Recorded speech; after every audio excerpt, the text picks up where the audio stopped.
Committee meeting to order. And roll call, and please include where you're at.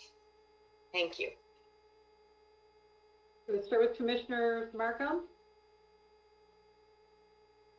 I'm here in Novi, Michigan. Middleton? You're muted. Here in Independence Township. Okay. Gershenson? Here in Bloomfield Township. McGillivray? Here in Madison Heights. Quarles? Here, Southfield, Michigan. Howell? Here, Pontiac, Michigan. Long? Here, Commerce Township. Colwell? Here, White Lake Township. And Zach? Here, Huntington Woods, Michigan. Thank you. Madam Chair, you have a quorum. Thank you. Now let's stand for the Pledge of Allegiance. Pull out my flag. Pledge allegiance to the flag of the United States of America and to the republic which stands nation under God, indivisible, with liberty and justice for all. Thank you. Now I need an approval of the agenda, please. Here, Commissioner McGillivray, supported by Commissioner Quarles. And are there any questions about the agenda? Okay, seeing none. All those in favor say aye. Aye. Aye. Anybody opposed? Okay, motion carries. Do I have any public comment? Good morning. You currently have no visitors here in the auditorium this morning. The public comment meeting room is open. There is no one there waiting to speak. And you currently have no online or written submissions. Thank you, whoever you are. Thank you. You're welcome. That's Aaron. Oh, hi, Aaron. Thank you. Okay. Seeing no public comment, it's closed. Now, communications. I need a motion to approve the communications. Commissioner Quarles, supported by Commissioner Powell. And this includes a contingency report, a treasurer report, delinquent tax revolving fund statement position, treasurer financial report of investments, human resources annual supplementary incentive report, information technology memorandum regarding the Wi-Fi status. Do I have any questions about communication? Commissioner Kowal. Thank you, Madam Chair. I couldn't access item E. You know, when you hover over it with your cursor and whatnot, I just I couldn't access that. So Yeah, me too. I'm just curious as to where we're at with that, and so I guess I'd like some more information on that before we can. Would it be possible to put that item up on the screen? Would that be helpful, Commissioner Kowal, for you to be Yes. able to see it right now? And Yes. then if there's questions, then we can ask questions. Would that be possible? One of my staff people pull that up? Yeah, just give me Thank 1 you. second. Mike, if you have it up, do you want to share the screen? I can if need be, yeah. Okay. I don't think I have the right. It is in the packet. Oh, maybe the link doesn't work. Well, I just think it's more efficient if we try and pull it up and then Commissioner Kowal can see and then ask The any link questions. didn't work, so yeah, thank you. Thank you.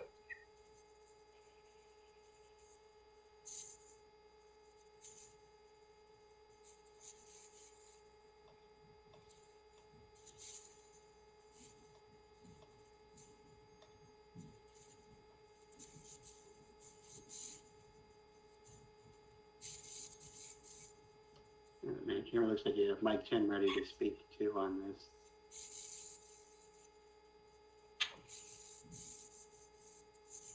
Commissioner Kowal, would you like Mike Tim to speak about this? You want to put on the next page?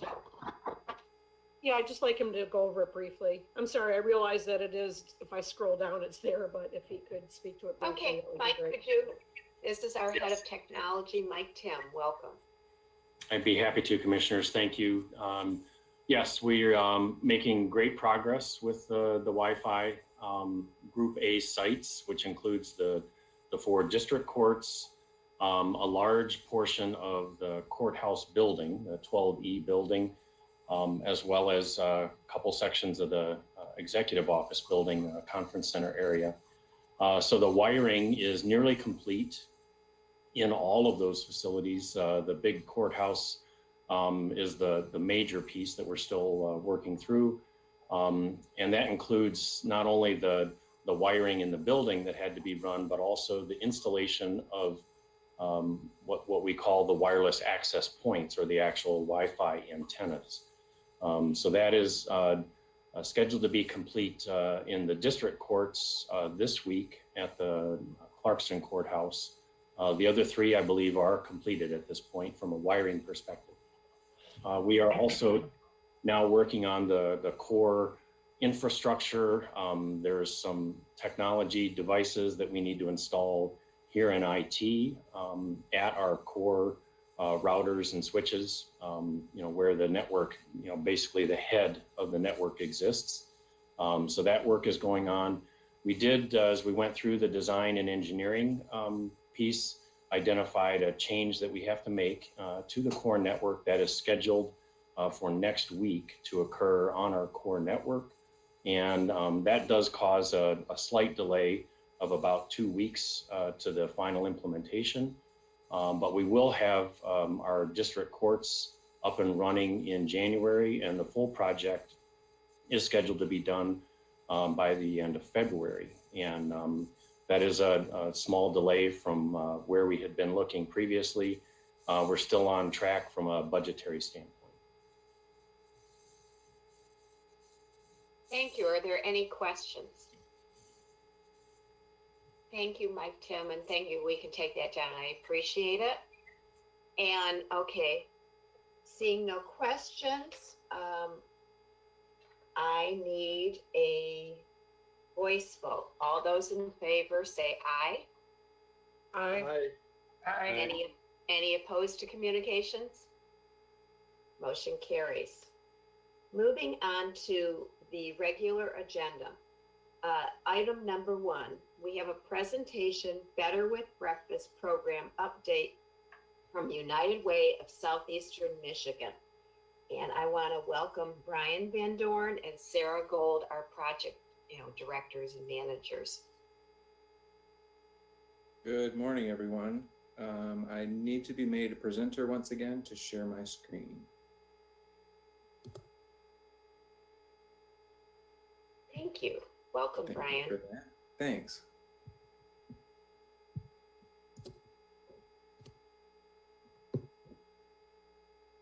Okay. Thank you all again. Good morning. I recognize many of you on the commission. It's nice to be back with this group, although in a different capacity here online. The last time we were able to come and present some information on Better with Breakfast was back in February, right before the pandemic. And as you can imagine, with schools having closed, the participation data that we'll go over really hasn't changed much, but there's been a lot of developments in our work in the last 9 to 10 months, and I'd like to move through some of those.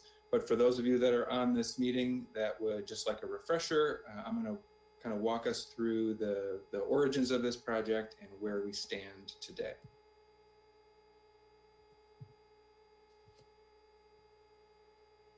So this initiative, prior to launch in Oakland County, only about 47% of students that are in target buildings that were accessing a school lunch were accessing a school breakfast. And statewide, the average is about 60%. And I'm happy to report that because of this work over the course of the last 2 years, that ratio within these buildings is now up to 62%. So we're outpacing the statewide average, but we still have some room to go. This is a multi-sector approach. We've been doing this work in school breakfast for the last number of years, 4, 5, 6, 7 years, going back to our days working with the Michigan No Kid Hungry campaign. But this is the first time we've really been able to make a scalable impact in this work. Multi-sector, this is us at United Way working closely with those of you at the county as well as the folks at Oakland Schools. This began as a 3-year pilot to really see what happens when we have maximum investment of time, technical assistance, equipment. How can we increase the rates of breakfast participation to ensure that more kids are getting access to that critical meal? And consequently, as breakfast participation increases, so does USDA reimbursement along with that. That increased demand for breakfast drives the investment in meal quality and overall operations of food service departments within school districts. So our initial program goals were to ensure that 70% of the free and reduced eligible students that are eating a lunch are also getting a breakfast. We identified 69 school buildings in Oakland County to target with these efforts. And if we reach all of those buildings with 70% of that goal, an additional 3,500 students every day will be eating school breakfast. This will generate approximately $1.2 million in added reimbursement into those schools. Obviously, the pandemic has put things on hold. However, there are still schools operating and breakfasts are still being served. And one thing that I'll touch on in just a moment is just how these schools have been able to adapt to this changing environment and how the schools that were already implementing Better with Breakfast in the last 2 school years were really set up to be able to offer flexible feeding options. So this is a 3-phase investment. First and foremost, we are investing our time in technical assistance. Oakland Schools and United Way have spent a lot of time on the ground working with food service directors, building principals, superintendents, teachers, students, to really figure out what models work best in their schools. There's a capital investment piece. Each school's been eligible for up to $5,000 in equipment, as well as some marketing and outreach materials. And then there are some gap assistance funding. The targeted buildings are categorized into 2 separate tiers. Tier 1, there's 23 buildings that were targeted and we currently have 17 participating. And in Tier 2, 46 buildings were targeted and 26 participating. The difference between the two is that in Tier 1, all of those students in each of those buildings are already eligible for free meals. And so there's no additional funding that's needed to cover the cost of providing that breakfast universally. So to date, we've seen 39 buildings have signed on with us. And obviously this was going back to February, very early in March. We were at about 36. And so there hasn't been a lot of progress, but there also hasn't been a lot of school in person happening. We have been able to make a little bit of progress. We've had 4 additional buildings that are in the process of purchasing additional equipment. So 43 of the 69 buildings, that's 62%, have either implemented or are in the planning phases. As we're looking forward to the second semester into the calendar year of 21, we're anticipating a number of buildings continuing to move forward with signing on. So again, these numbers haven't changed much since the last time we were able to present, but I just wanted to give you an overall view of the impact of this program. This is comparing 2018 to 2019 data, the 3-month period of September to November. This is a period where you have a lot of students in seats. There's not a lot of holidays or missed days. And so you get a lot of access to just to students and to these breakfast meals. So total breakfast servings in those 3-month period in these target buildings was up 75%. Accordingly, the average daily participation went from 3,400 to almost 6,000 students per day. The federal reimbursement in that same period of time was up 47%. That's money flowing directly into these school buildings, directly into the district's food service departments. And when you take that data and you project it over the course of an entire school year, had we not been truncated due to the pandemic, that's a huge increase in revenue, federal revenue that's coming into school districts to support service. Just to give you a quick breakdown of what this actually looked like in a school district. In Lanphier schools, this 3-month period from September to November, comparing 18 to 19, we have 5 school buildings that were all identified in Tier 2. And when implemented across the board, every school building in this district, every student in the district having access to free breakfast, we see some dramatic increases in the number of kids participating. 100% increase at the high school, a 629% increase in the average daily participation at Lessinger Elementary. And this translates directly into reimbursement dollars. This is for a 3-month period, just in this one district alone. That's a $46,000 increase in their operating dollars to be able to improve the quality of their meals, to be able to bring on additional labor and create additional opportunities for their workers to have hours. So then we have COVID-19. How does that affect school breakfast, and what has been going on? So from the beginning of this pandemic, the USDA stepped in to provide some flexibilities. As many of you may have seen, there are schools that are operating in a wide variety of ways. They're doing meals for multiple kids at one time for multiple days. There's pickups, there's just a lot of different models that are happening. School food service departments have never stopped working. They've always been active in serving meals across their school communities.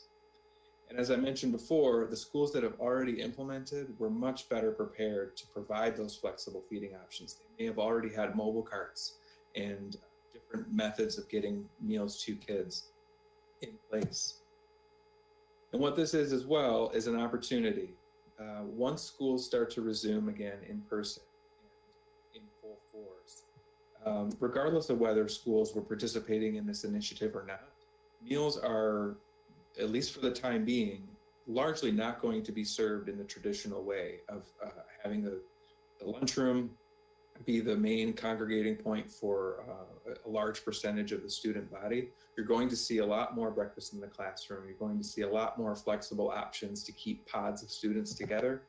And this is really an opportunity to test out what that culture of school breakfast looks like in the school for both those that have already been working with us and those that are really starting to see the benefits of providing breakfast.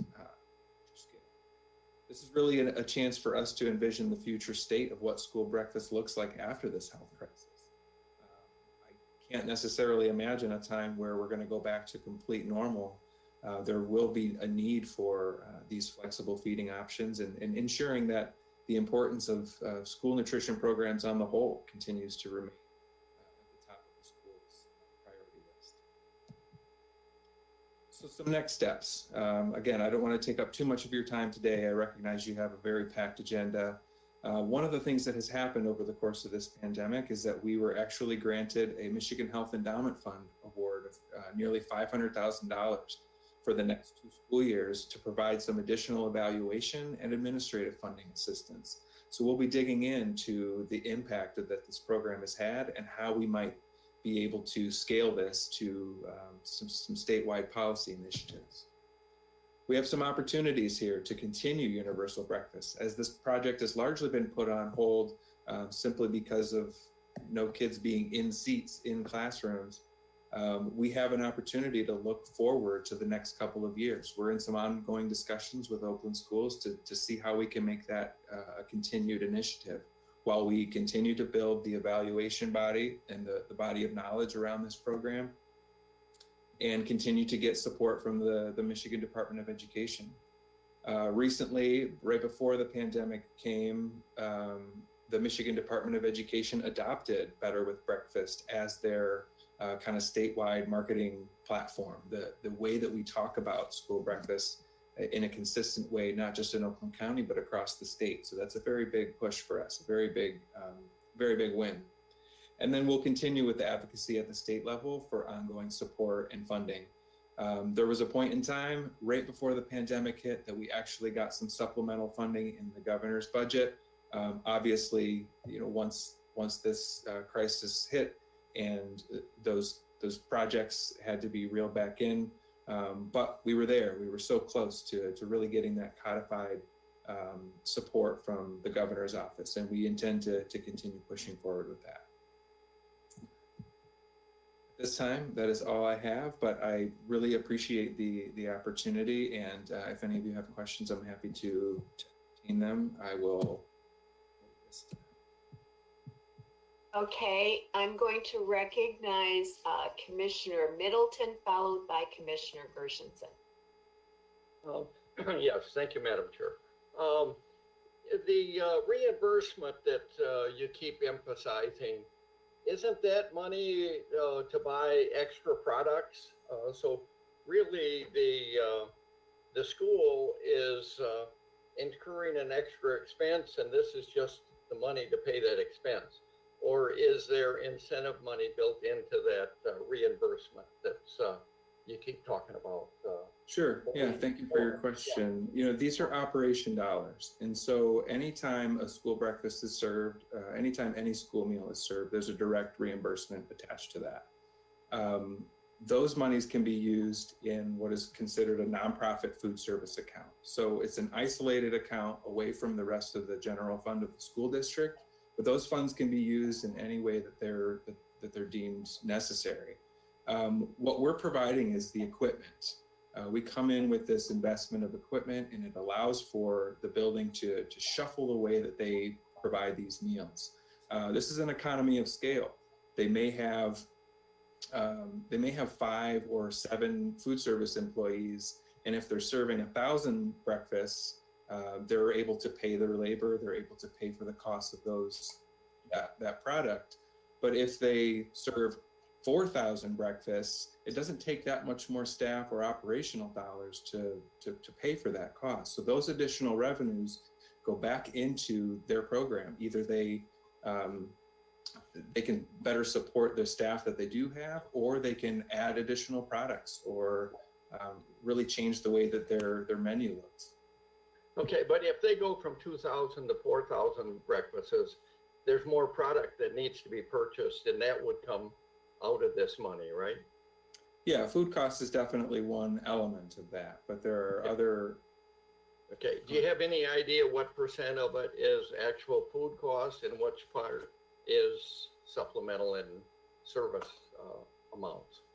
I don't, but that's definitely something that I can follow up with you on, some breakdowns of where that reimbursement goes. Okay, thank you. Oh, thank you, Madam Chair. That's all I have. Okay, next I have Commissioner Gershenson, followed by Commissioner Long. Thank you, Brian. So I do get questions from the community trying to understand this reimbursement piece. And are you saying that the federal reimbursement goes directly back into each school's food service program? That is correct. Each school district has their own food service department. That food service department operates what's considered a nonprofit food service account. That those dollars are strictly for the use of their food service departments, plus additional overages of utilities and different ways that they support the school district as a whole. But yes, those additional dollars flow right back into the school districts. And is that mandated in the structure? How is that confirmed that is exactly what happens to the money?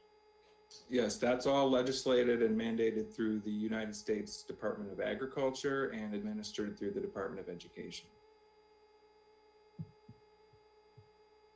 Okay, and so for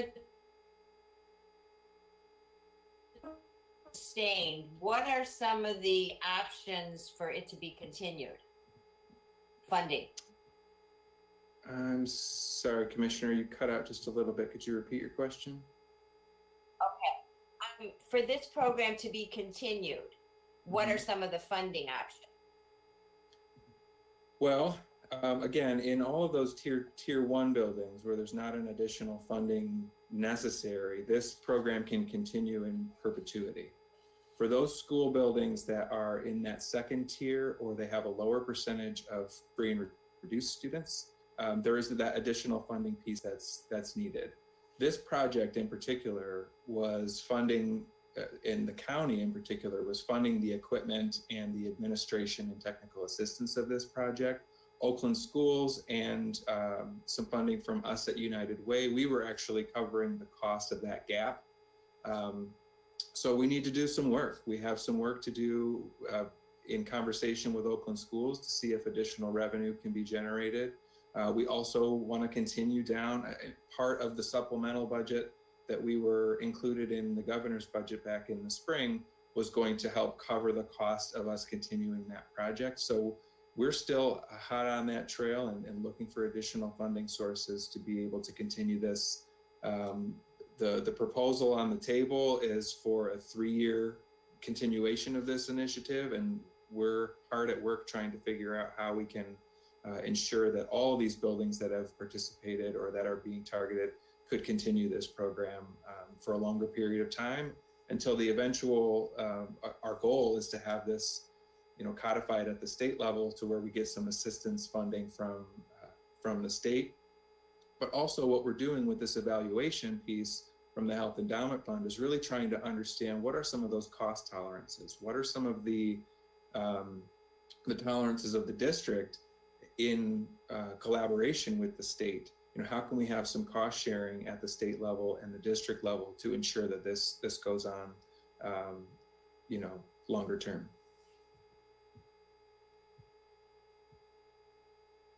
If I can jump in. You're on mute, Commissioner Gershenson. Okay, go ahead, Sarah.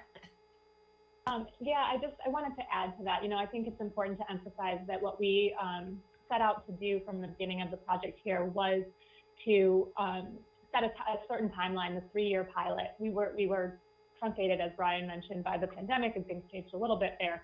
But really to try to establish what the true cost was going to be in our communities. And that's why we're doing, this evaluation work next, to be able to actually come at your question from a place of really true knowledge of what it costs and what the various factors are in our communities to actually cover the full cost. So we're kind of running on 2 parallel tracks right now. One, which is finishing the business of this pilot to really get to some validated third-party data on what we've accomplished and what it costs and the different models that might work in the future, while also trying to raise some money so that we don't actually have to shut it down while we're in that process. So just wanted to reemphasize the pilot nature and seeing through the end of that agreement that we all had to really codify it and put into writing, from an evaluation standpoint, what this costs. So what year are we in the 3 years? Where are we in the 3 year? Yeah, this would have been year 3 right now, correct, Brian? Yeah. Yeah, that's correct. This school year would have been the 3rd year. So we truncated last year, and now we've kind of, paused mostly in the school year. So as it stands now, will this program continue? This program will continue for the remainder of this school year at a minimum. And one of the things that's helping to prop that up is that it's not actually costing us anything else this year to continue this program because of the flexibilities that USDA has put in place. We're able to leverage the summer meal program in schools across the board. So right now, currently in Oakland County and across the entire state, every student is eligible for a free meal because of the way that the pandemic relief has put some flexibility on these programs for USDA. So right now we're in this period of time where we've got a bit of a grace period while we try to figure out how we can continue this for the next school year and beyond. Well, that's helpful because I have got questions if the schools aren't open, what's happening to the program? So you're saying that it's just being continued because the money hasn't been used. Right, and we still have funding available for those buildings that want to sign on with us to be able to provide that equipment assistance. And so we may have to adjust at the individual school building level what model is going to work best for them, not just moving forward, but for right now. Are there additional pieces of equipment that they have or that they need to be able to serve their student population at this moment? I mean, I look at Waterford and they're serving 80,000 meals a week still at this time when they don't have any students in the school building. So there's still a lot of work happening and a lot of meals that are being served, but obviously not the concentration or the volume that there would be if they were in person. Thank you. Now I have next is Commissioner Long and then followed by Commissioner Kowal. Thank you, Madam Chair. Thank you, Brian, for the update. I think you kind of answered. So I want to know, so when the schools have a pickup program now for meals, your program is not involved with that right now. Are you on a standby or are you providing breakfasts to go for those schools? Well, the program that's being leveraged is actually the summer food service program, and an adaptation of that program is helping to cover this period of time. The actual National School Breakfast Program is not in use in the same way, but at this point in time, those schools actually, there's a higher reimbursement rate to operate within the summer food service program, and they also get the flexibility of being able to serve every student regardless of income, regardless of district at this point. Okay, so that's a different program because I just see the signs, pick up your meals between this time and this time. So I just wondered if, so you're kind of on a hiatus, for lack of a better word, right now. And so then I wondered, in this program, when the pilot was going to be done, did we ever, was there any thoughts or I can't remember, is there going to be a study? It would be interesting to see a study with the people, the children that got the breakfasts with their grades or learning abilities at the end of the pilot program, if their grades and their learning abilities went up. But I don't remember if that was included, like a study regarding that.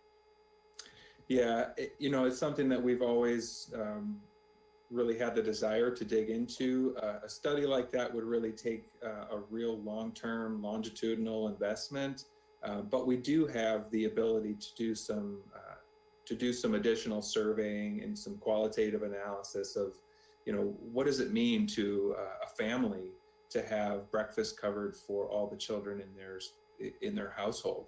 We're seeing, at least anecdotally, the reduction in a monthly food budget for a family is a big impact. Now, it might only be $100 a month, but that's a big chunk for a lot of families within the county. So we're always on the lookout for additional research that's happening nationally. But one of the things that we're hoping to do with this Michigan Health Endowment Fund is to really dig in a little bit deeper with the qualitative analysis as to how this is having an impact on schools, students, families, all around. All right, thank you. Thank you for your work. Thanks for your support. Thank you, Madam Chair, and I'm going to apologize right now because my grandfather clock, perfect timing, has gone away. But thank you, Brian and Sarah, for your presentation. Do have a couple of questions, like about the numbers that we're seeing for the federal reimbursement for September, November. That was 2018 and 19. I would expect, I guess now that you said that CARES Act is kicking in and covering kids who wouldn't otherwise be covered for that. So those numbers will probably be much higher for this period next time around for 2020. Well, actually, it's not likely, but only because the way that we're comparing figures has to do with program-specific numbers. And so there's a lot of different things at play.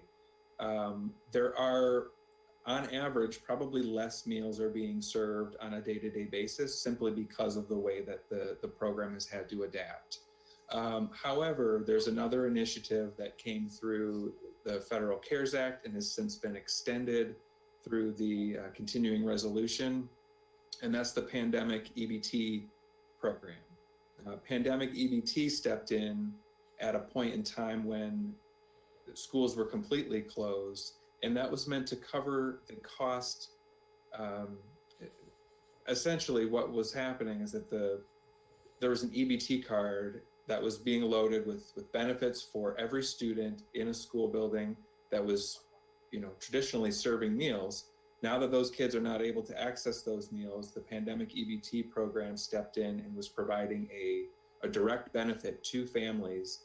And so there's going to be an offset. There's an increase in the cost of that program that was legislated through the CARES Act to help offset food costs for families. But there will be a decrease in the direct reimbursement for this particular program.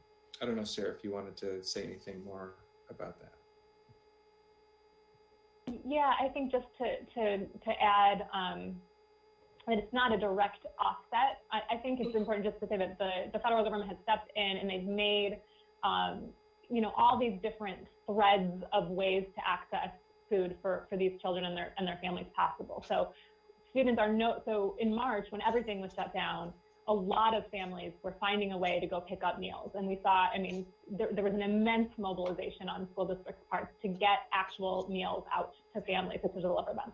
Pandemic EBT made it possible for families to either continue to avail themselves of those meals that are being served, or use that benefit at a grocery store. And so fewer people maybe were having to, especially as more people were going back to work, essential workers, et cetera, it's harder to get to those pickup places. And so pandemic EBT allowed for some flexibility without the loss of access to food for those families. And so you will see some sort of repositioning of how people are choosing to find the best fit for their families. And it's been, a real, I would say, bright spot in the federal response is the flexibilities and the effort to ensure that there's a lot of different ways that families can continue to access the resources they need, or directly the food that they need. But it will show a shift in the direct reimbursement, because just not as many families are coming to pick up meals, and that reimbursement then is not going directly to the school. But what we will be able to do is really look at that period of time where we had almost 2 full school years of implementation. We can take any one of those snapshots in time of from the point that a school building implemented, obviously kind of cutting out the asterisk in the data that would be this pandemic.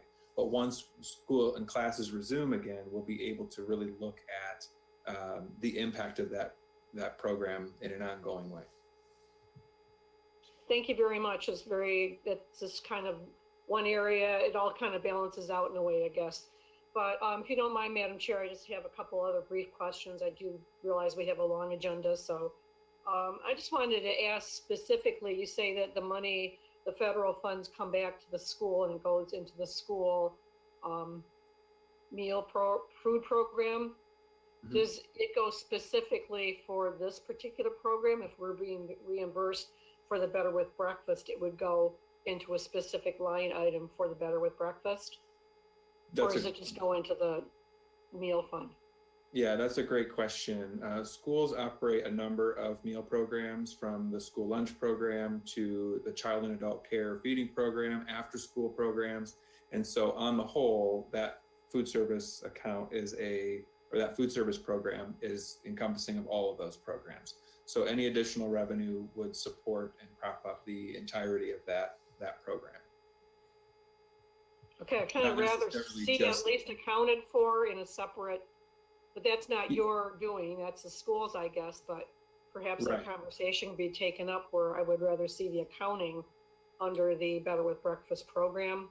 Well, the ways that schools actually report their financial data would actually break it out by program. It's not a view that we tend to have, but the way that they report back to the Department of Education through their financial database, it does actually break it down by program, because there are additional supplemental dollars and programs available at the state level that require that information to be broken down by meal program. Okay, and then briefly, I guess what are the metrics or whatever that you'd go by for handing off management of this Better with Breakfast program to the schools, and has that happened in any of the schools yet?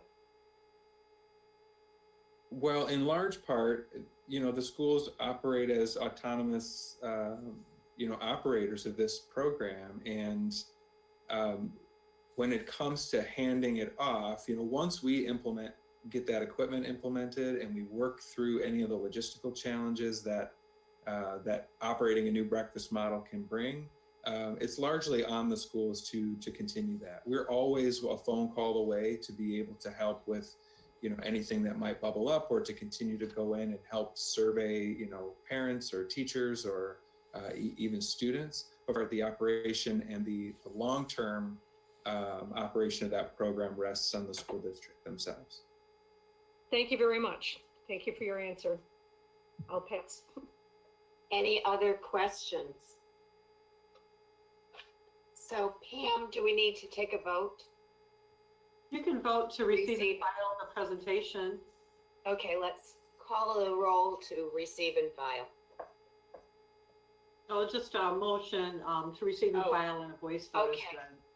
We don't have a motion yet. Okay, I need a motion to receive and file, please. Commissioner McGillivray, supported by Commissioner Gershenson. Any further questions? Seeing none, all those in favor say aye. Aye. Aye. Anybody opposed? Thank you for coming, Brian and Sarah, and for the wonderful work that you're doing in our community. Thank you. Thank you all for your time and support. Moving on to item number 2, County Executive Capital Improvement Program Study. I need a motion, please. Commissioner Quarles, supported by Commissioner Powell, and welcome Art Holdsworth. Thank you. As you are all familiar with, the county executive brings a capital improvement plan to you. It's for a 10-year period. We bring it to you every spring. It includes all capital improvements over $30,000, items that have at least a 10-year useful life. It addresses all of our buildings, our grounds, the infrastructure under the grounds, parking lots. It includes several off-campus buildings as well. Because of the limited funding that capital improvement plan gets every year, we're always playing catch up. And because of the competitive, well, I shouldn't necessarily say competitive, but the needs of the different departments, the other countywide executives, the Board of Commissioners, they're all competing in a way for those limited funds every year. And so the way the projects get prioritized, they're sometimes a little more ad hoc than what we would like. We have, because of the Great Recession and now because of COVID, gotten behind on several projects. And we felt that it was time that we had a really comprehensive look at all of the county's capital needs.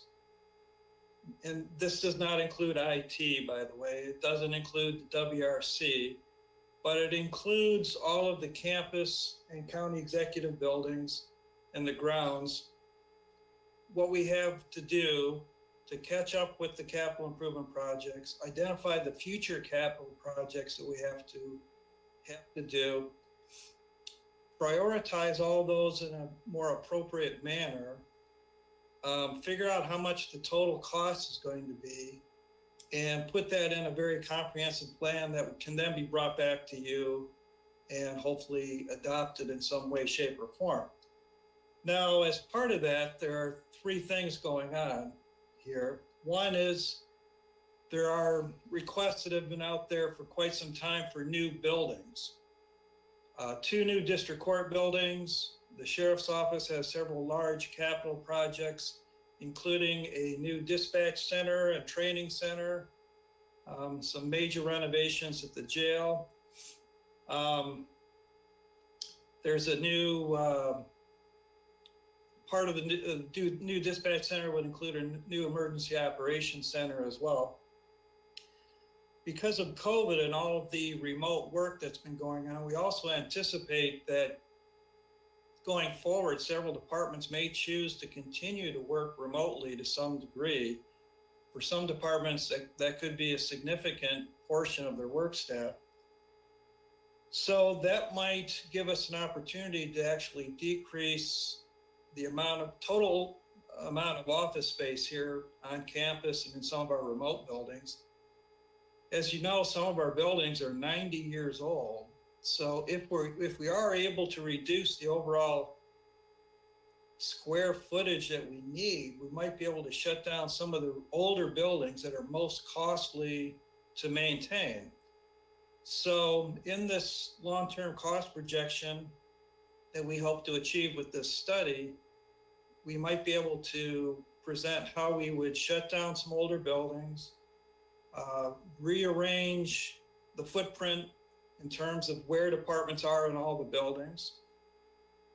And the third thing I was going to mention is that we're also working on a campus-wide sustainability plan.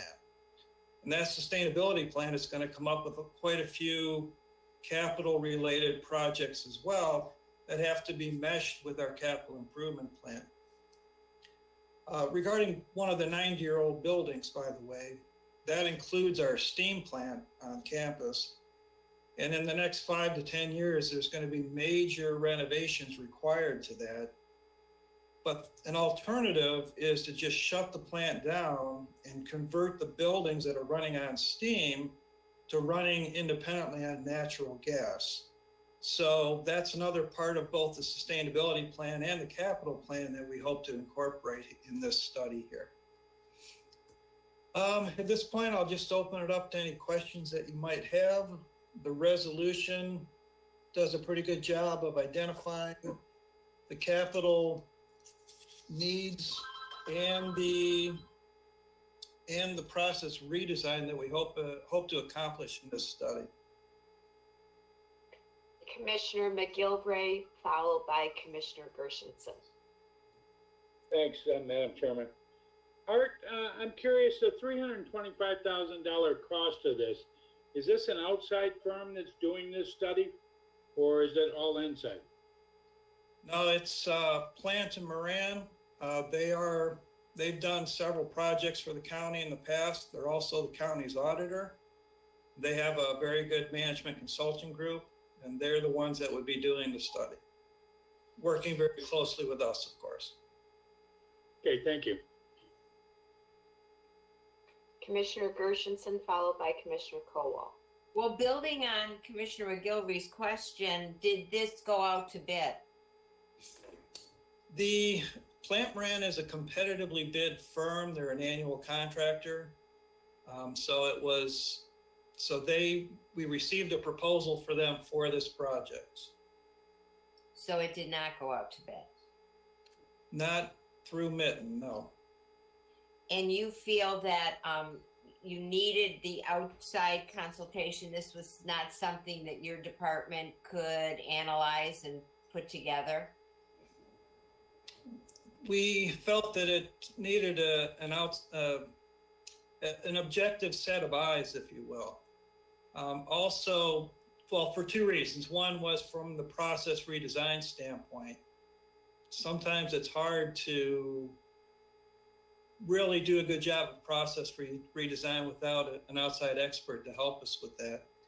And then in terms of the long-term capital needs, it's really important to have a validation of a well-respected firm to help us document all those things. Also, admittedly, it's also very helpful to have that extra hand because we're already, quite busy with the COVID work and trying to catch up with the capital improvement plan. And there's a limited number of people in our planning and engineering group that know about how to do the capital plan. So having these additional people to help is going to probably the only way this thing would get accomplished in any short period of time. Well, I can appreciate that. And I do also appreciate the fact that you're now going to be incorporating the sustainability group's recommendations as well. So we won't be putting money into potentially buildings that are not worth it anymore when we could develop new techniques on our energy sustainability, energy efficiency. So appreciate that, Art. Thank you.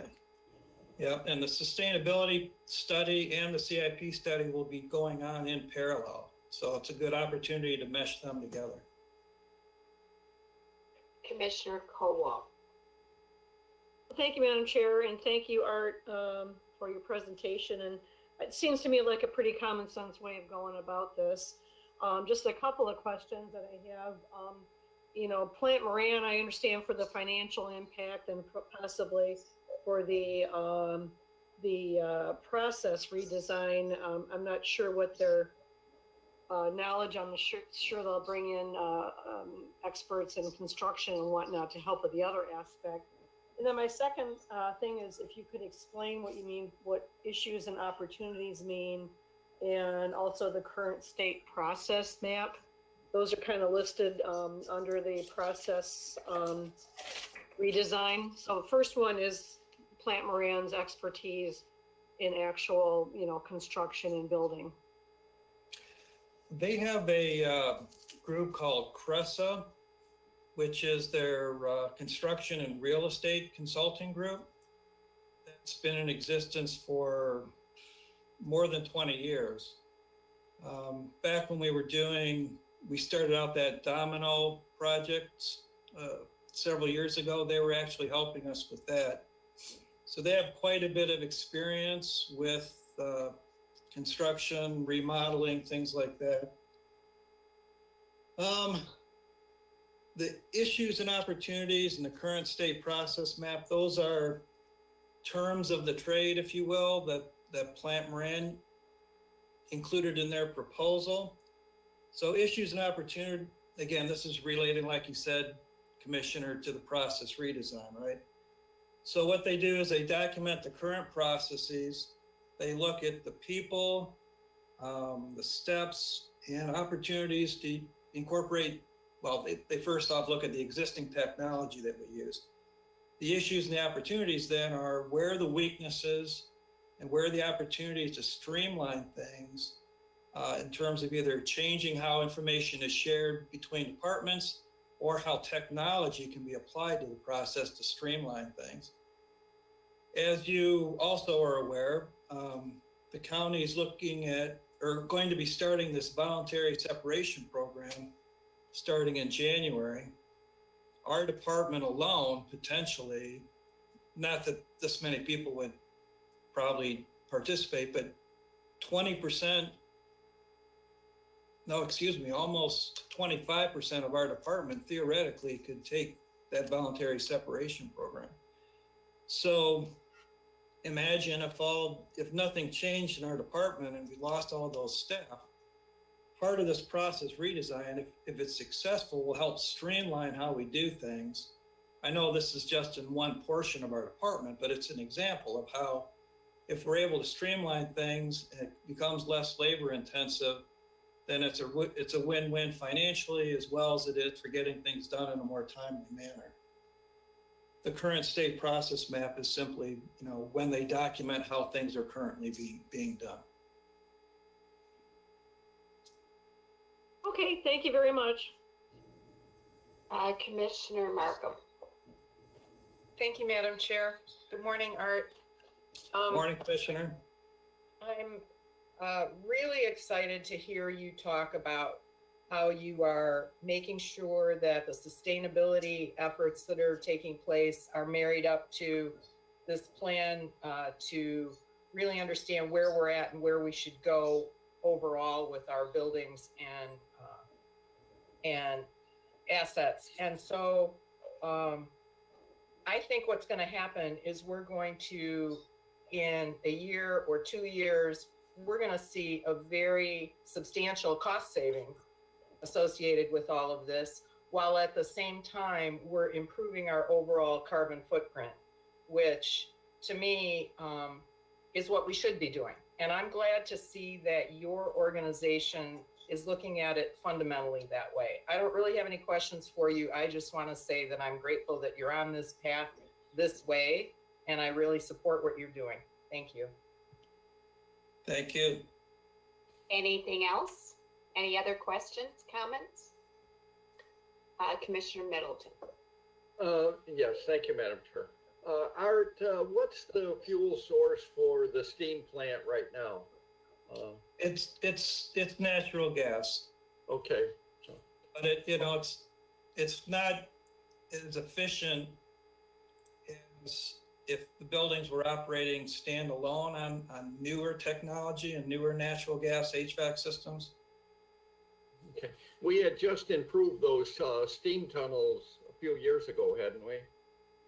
Yes, those steam tunnels are, obviously they run the steam lines, but they also run all of the IT data technology, electrical lines and so on. And the improvements to those tunnels were to keep the cement infrastructure sound so that they wouldn't be collapsing. They run under parking lots and roads on the campus. And so every once in a while you got to bolster things up. Yeah. Okay, basically they're a giant conduit then for Exactly. all services. Okay, thank you. Exactly. Thank you, Madam Chair. Any other questions or comments? Seeing none, let's call the roll, please. On item number 2, Commissioners Markham, Yes. Middleton, Yes. Gershenson, Yes.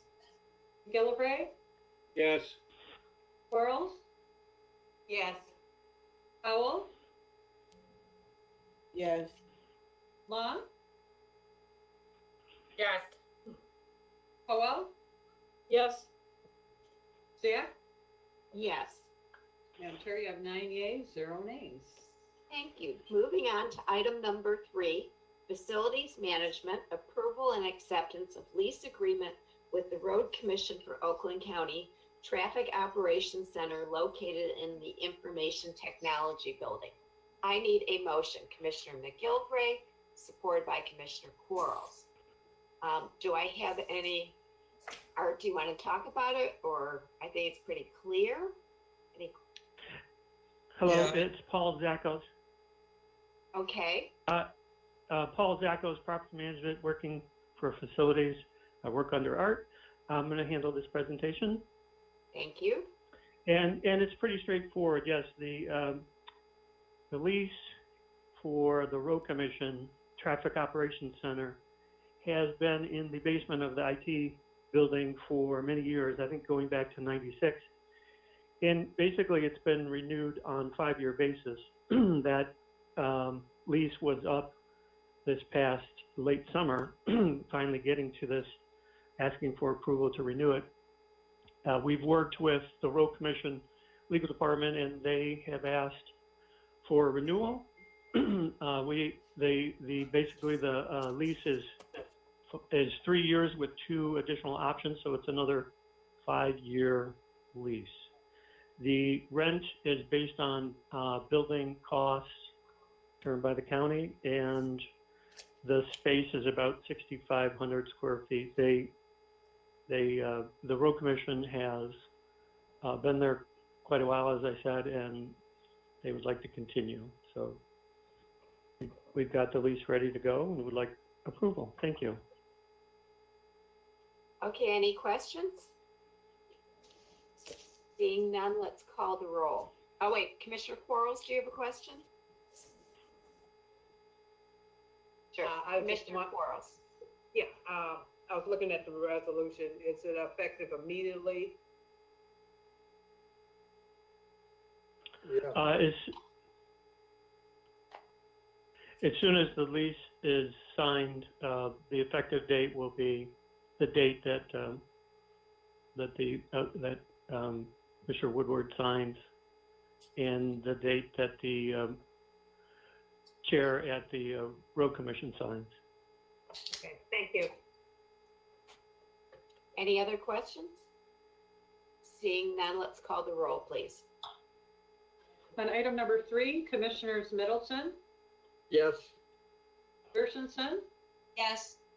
Gilvray, Yes. Quarles, Yes. Howell,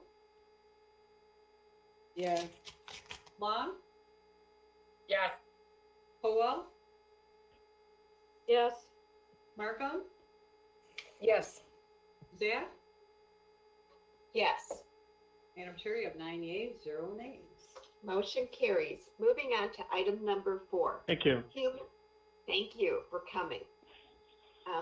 Item number 4, Human Resources Department Extension of Certified Eligibility List. I need a motion, please. Commissioner Powell, supported by Commissioner Kowal.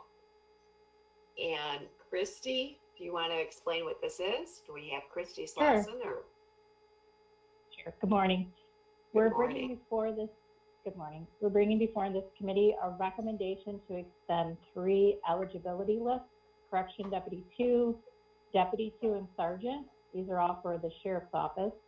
We're recommending to extend them out for another 6 months, which will allow the Sheriff's Office to continue to utilize these lists for their hiring and promotional opportunities. Thank you. Are there any questions? Commissioner McGilvray. I just want to make sure, under state statute, it's okay to extend eligibility list?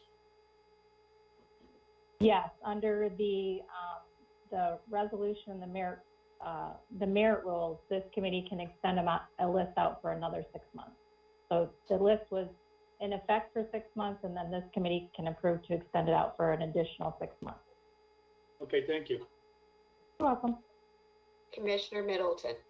Yes, thank you, Madam Chair. All of these employees, this isn't a new employee coming off the street. These are employees within the system, right? So 2 of the lists are promotional opportunities within the Sheriff's Office. The Deputy 2 list is actually a list to the outside, so they would be hiring people from the outside. Okay. Okay, thank you. You're welcome. Any other questions? Seeing none, let's call the roll, please. On item number 4, Commissioners Gershenson, Yes. McGilvray, Yes. Quarles, Yes. Howell,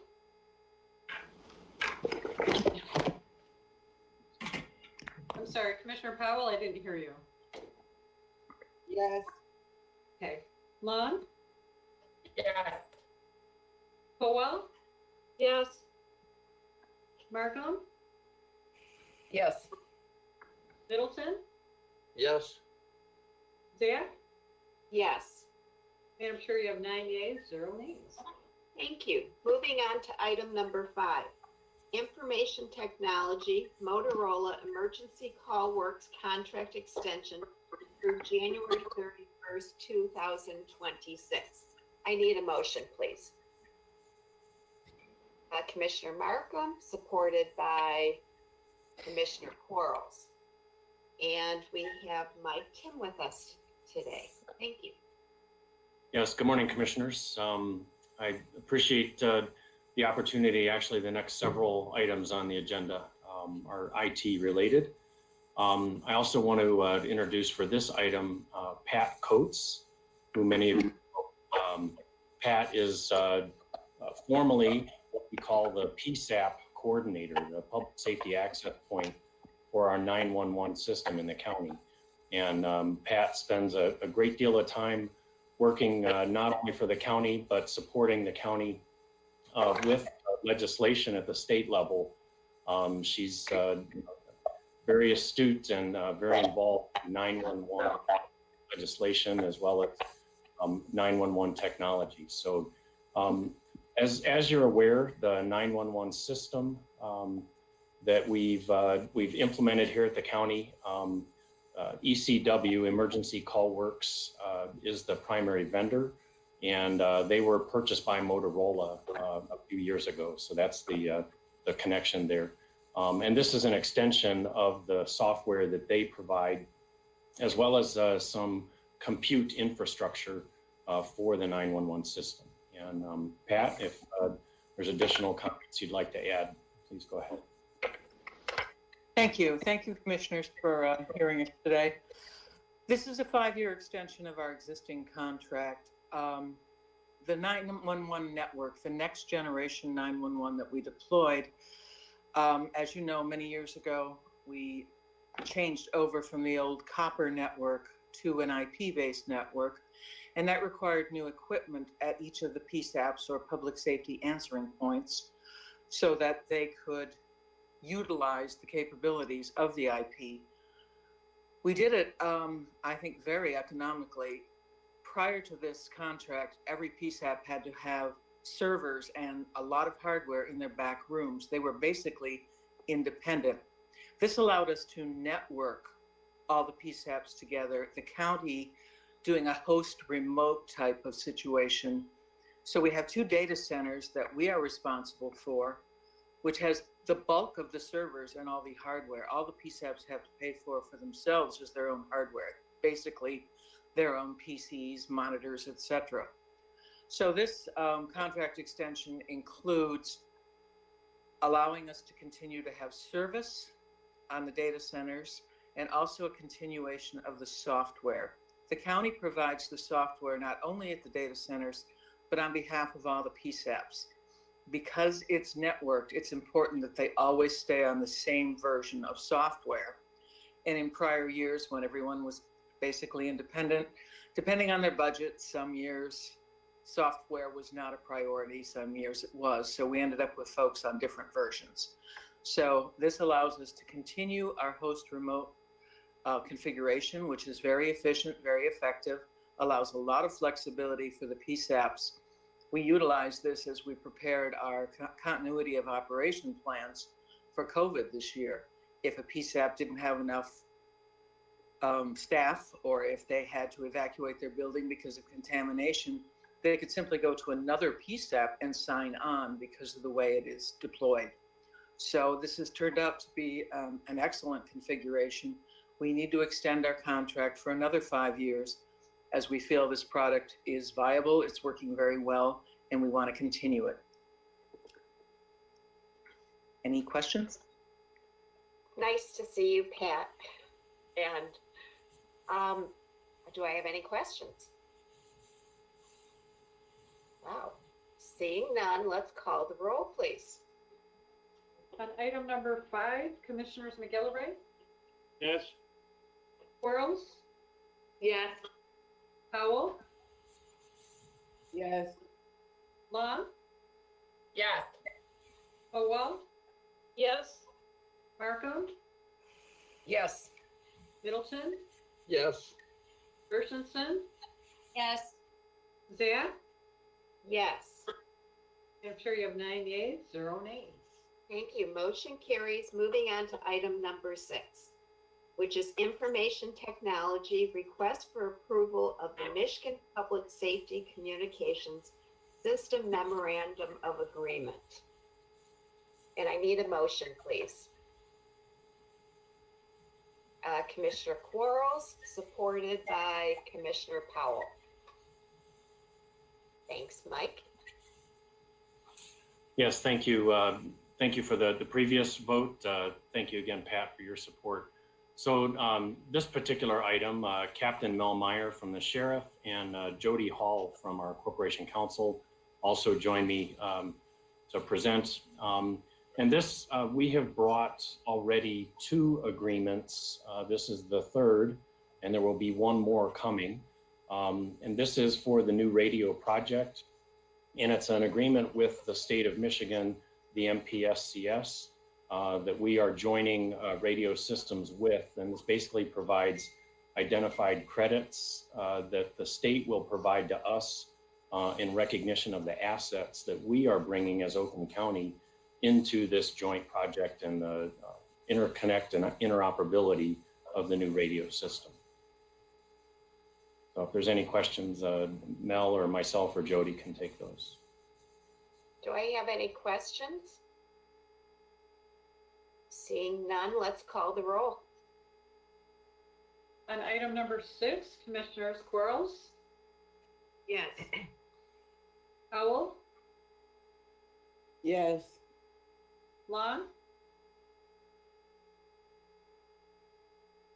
Commissioner Long, are you still there? Cowell, Yes. Markham, Yes. Middleton, Yes. Gershenson, Yes. McGillivray. Yes. One more time for Long. Zach? Yes. Madam Chair, we have 8 yeas, 0 nays. Thank you. I'm wondering if Commissioner Long lost connection, but thank you. Okay, moving on to item number 7, Information Technology Inmate Calling Solutions LLC contract extension through 2021. I need a motion, please. Commissioner McGillivray, supported by Commissioner Quarles. Thank you. Thank you again, commissioners. Also joining the call with me is Jeff Neesmith, who's the manager of our Clemis team in IT. And this particular resolution, ICS, or Inmate Calling Solutions, provides basically telephone service for inmates at the jail, at the county jail. And this is a system that they did perform an upgrade to a few years ago to add a video capability to those calls. And that's the primary reason we would like to extend for 1 more year. We are at the 5-year point of the original contract, but with the additional video service they provided, we would like to add 1 year to this contract. And then we do plan on putting an RFP out to bid. There are multiple vendors that can provide this service. I did discuss at length with Lieutenant Steve Schneider and also Major Childs from the Sheriff Department about this system, their satisfaction with it, working with the vendor. It has all been very positive, but we are aware that there are other solutions out there that we do think the best strategy would be to go out for bid, but to do so in a year. It'll take some time for us to put all the specifications together to do that. So this is a 1-year extension request. Thank you. Do I have any questions? Commissioner Middleton.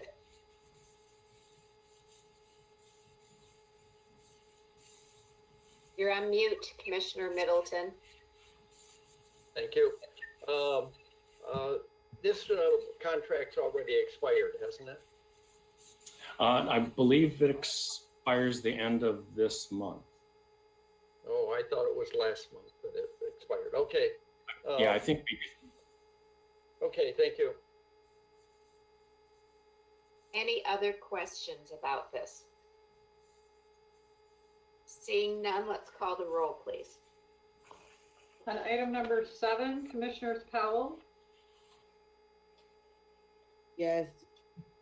Long, Yes. Kowal, Yes. Markham, Yes. Middleton, Yes.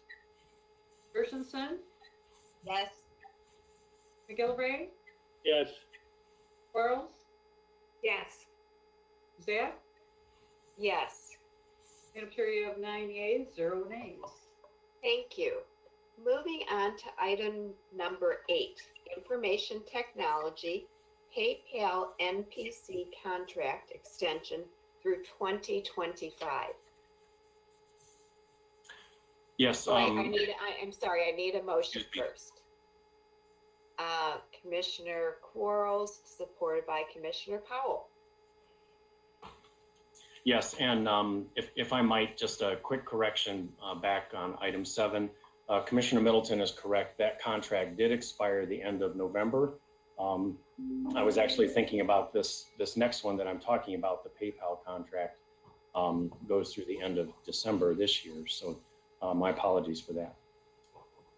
So this PayPal contract, as you're aware, with the IT service agreements that we bring forward, the credit card processing, that we provide support for in-county services, over-the-counter and online payments, as well as we do this for several agencies outside of the county.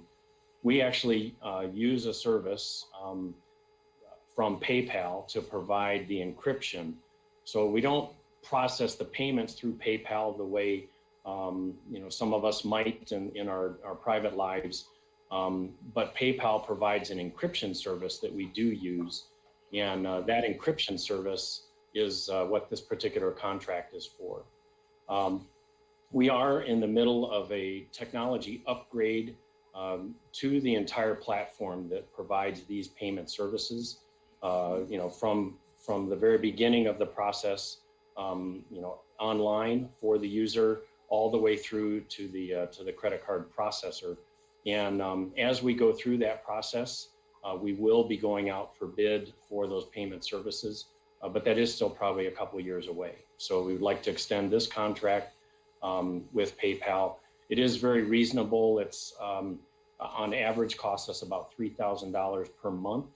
And that's on gross receipts for credit card transactions that exceed, more than $100,000 a month. Do I have any questions? Seeing none, let's call the roll, please. On item number 8, Commissioners Long, Yes. Howell, Yes. Markham, Yes. Middleton, Yes. Gershenson, Yes. McGillivray, Yes. Quarles, Yes. Howell, Yes. Jack. Yes. Madam Chair, you have 9 yeas, 0 nays. Motion carries. Item number 9, information technology, comprehensive IT services agreements, amendments to waive fees outside Oakland County agencies. I need a motion, please. Commissioner Gershenson, supported by Commissioner Markham. Thank you, Commissioners. So again, with the IT service agreements for online payments and over-the-counter payments, we have had some requests from some of our out-of-county agencies that they would like, an example might be the city of Battle Creek. They would like to waive the fees that are charged. And those fees, a big portion of them pays the actual credit card fee that we pay to the processor, in addition to providing the support for the infrastructure that we provide here at the county.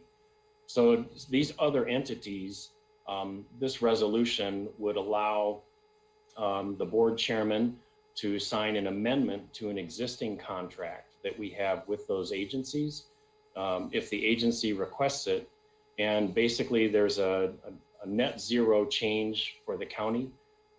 We would stop charging the fees at the consumer level, but then the entity, the city, the village, the court, they are agreeing that those fees would then be paid by them. So this is a net zero to the county because the fees will still be paid by the entity.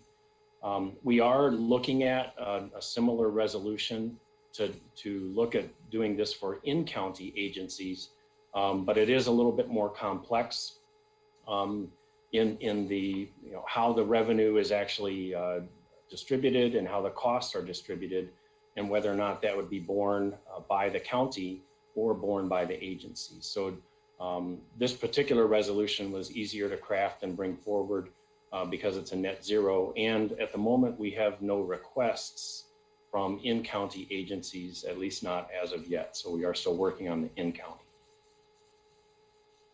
Thank you. Do I have any questions? I do appreciate you looking into the in-county fees at my request. And I know that we suspended fees initially during COVID, and whatever service we can provide to our residents, I like to do. So thank you. Any other questions or comments? Seeing none, let's call the roll, please. On item number 9, Commissioners Kowal, Yes. Markham, Yes. Middleton, Yes. Gershenson, Yes. McGillivray, Yes. Quarles, Yes. Howell, Yes. Long, Yes. Bath, Yes, Madam Chair, you have 9 yeas, 0 nays. thank you. Thank you, Mike. You're all done. Tim? No, I've got one more. Oh, no, I'm sorry. You're on the next one. Number 10. I see that you're not the lead, but item number 10, Management and Budget, Human Resources Department, County Executive Compliance Office, Financial and Human Capital Management System Replacement Project, Implementation Extension. I need a motion, please. Commissioner Markham, supported by Commissioner Quarles. Thank you. Mike, are you going to lead on this? I'll get it started. Yes. Okay, I thank do want to start. Yes, thank you. Start by introducing the team. We've had several of our leadership team join for this item. Lynn Sonkus, obviously from Management and Budget, Christy Slauson from HR, Janet Brinker from IT, Scott Guzzi from Purchasing, Pam Weipert from Compliance, and Judy Weissler-Defoe from the Treasurer's Office. And this group really helps explain some of the criticality and the magnitude of what we're doing here, because it is really the heart and soul, almost literally, of the operations behind some of the things that go on here at the county. I do want to just take a quick second before I turn it over to Lynn. And some of you were part of the Finance Committee when this resolution was first brought back in July of 2018 to execute this project.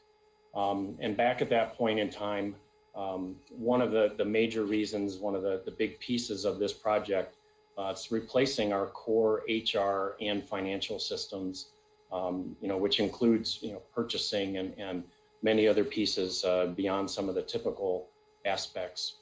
And one of the primary reasons is the aging infrastructure that we are currently using, our current PeopleSoft system, the servers themselves, the unsupported software.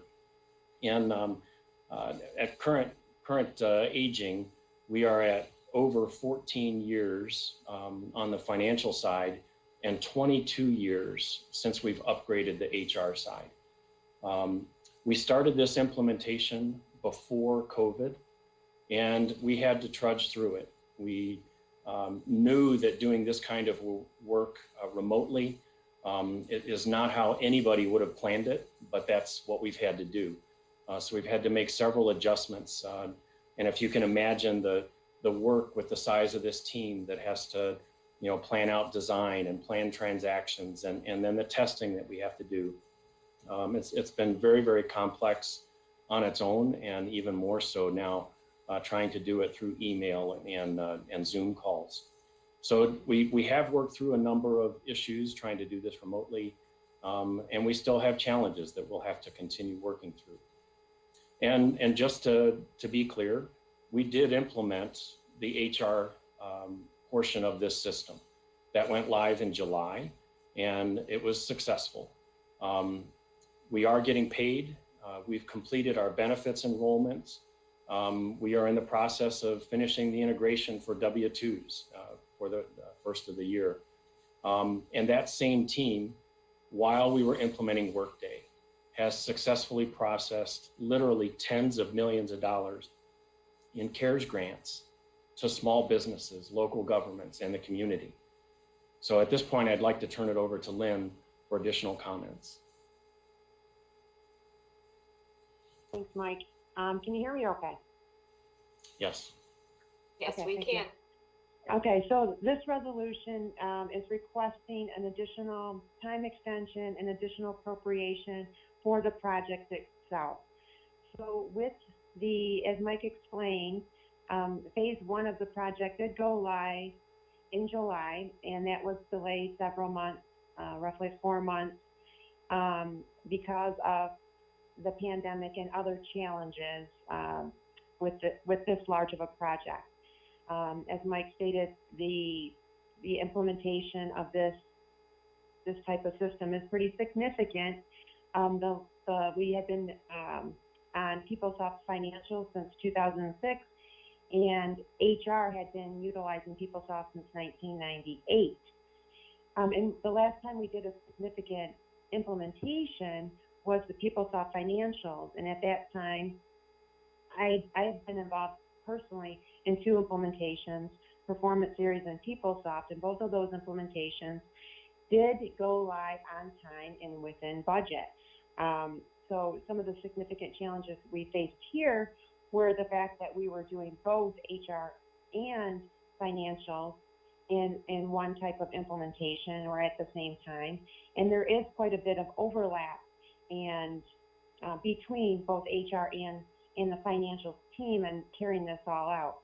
Over that lifetime, we had significant integrations and reports that had been built for the PeopleSoft system. All of those weren't available day one.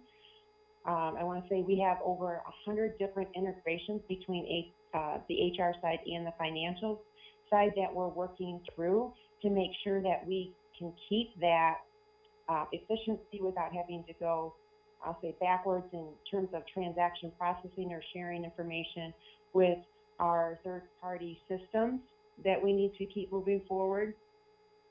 So this does ask for an additional appropriation of $5.2 million in order to extend the time frame by 1 year to go live with financials in October of 2021. To allow us to continue to get phase 1 stabilization process and put some lessons learned in place from the phase 1 implementation with our phase 2 implementation.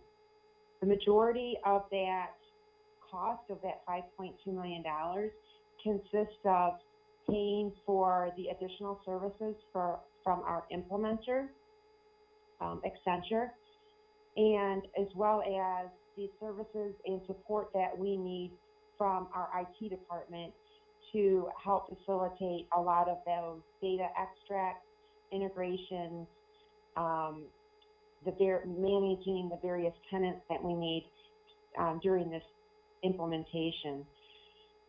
There is also a smaller portion that's needed to continue our support for some systems that are expected to go away once we're fully utilizing Workday itself. So we continue to have to, on the financial side, have third-party support from Rimini Street to for our financial system in case we run into issues with such things as any issues we're running on, say, for example, contracts or accounts receivable or our year-end processes. If we're not able to resolve those issues internally, we do have a third-party support to help facilitate.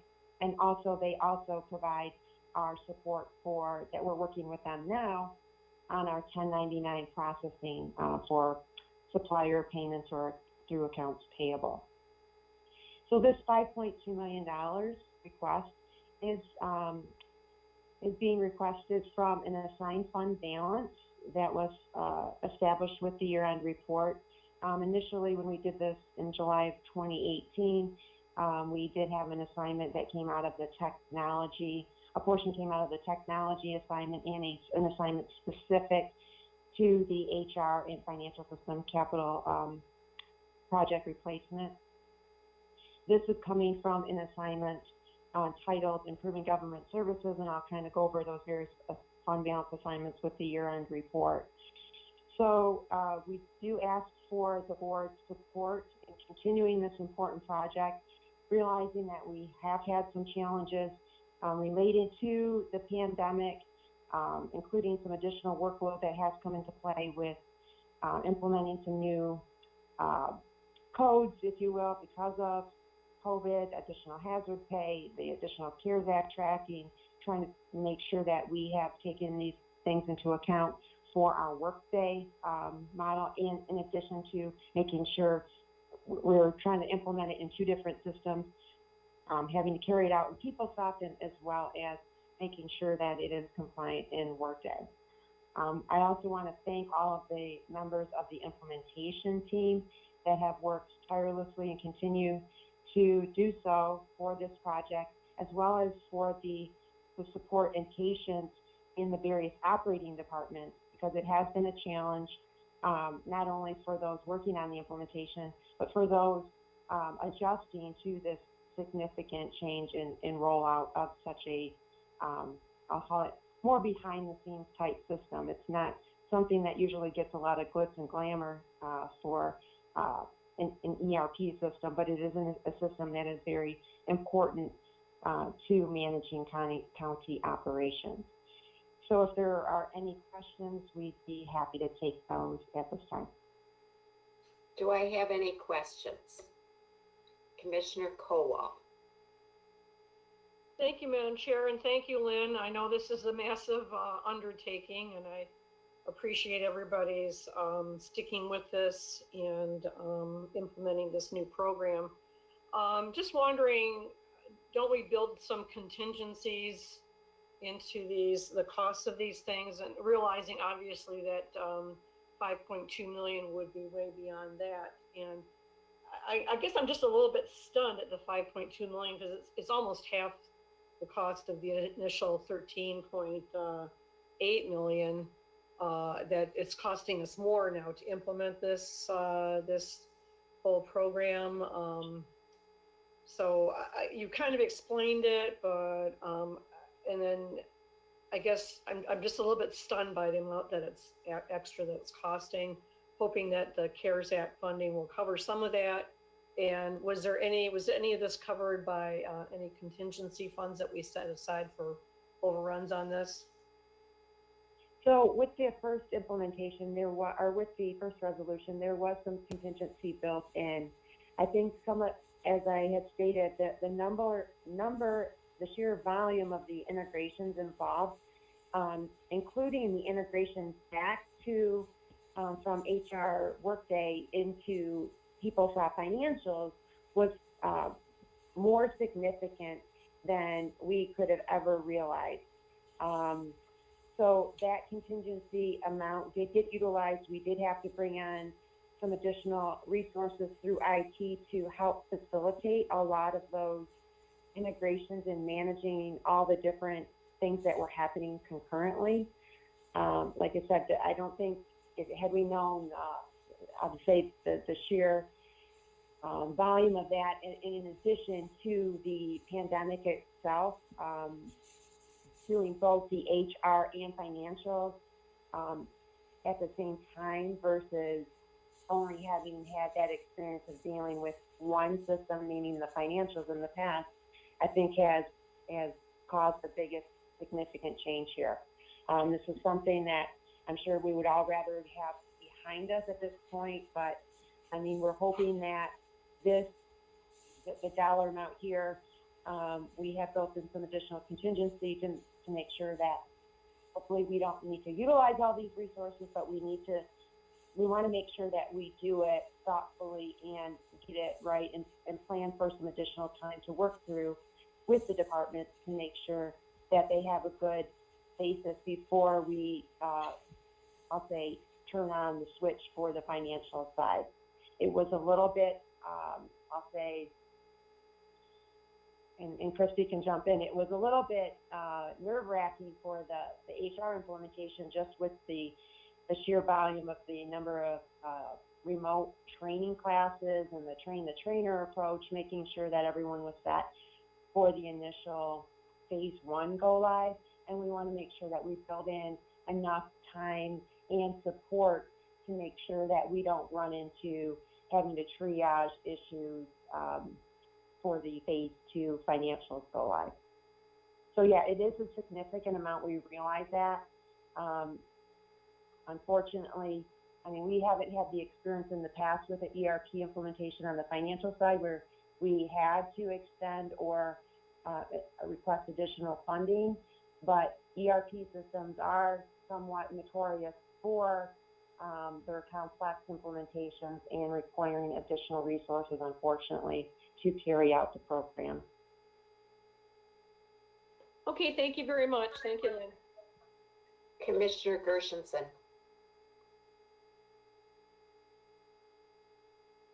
Thank you. I share Commissioner Kowal's surprise at the 5 million.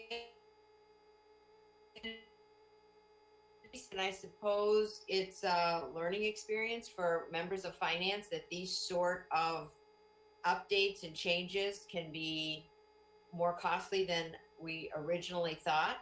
How is the Workday program being received? Are you getting any feedback yet from employees? Has the rollout been smooth? What sort of update can you give us on that? So the rollout on the phase one hasn't been without its challenges. Like I said, the nature in which it rolled out in I'll say the pushing it right to the training, right to the days up till we went live has been a challenge. Some of the areas have expressed for those areas that may have been involved more with self-service, it's tended to go a little bit smoother.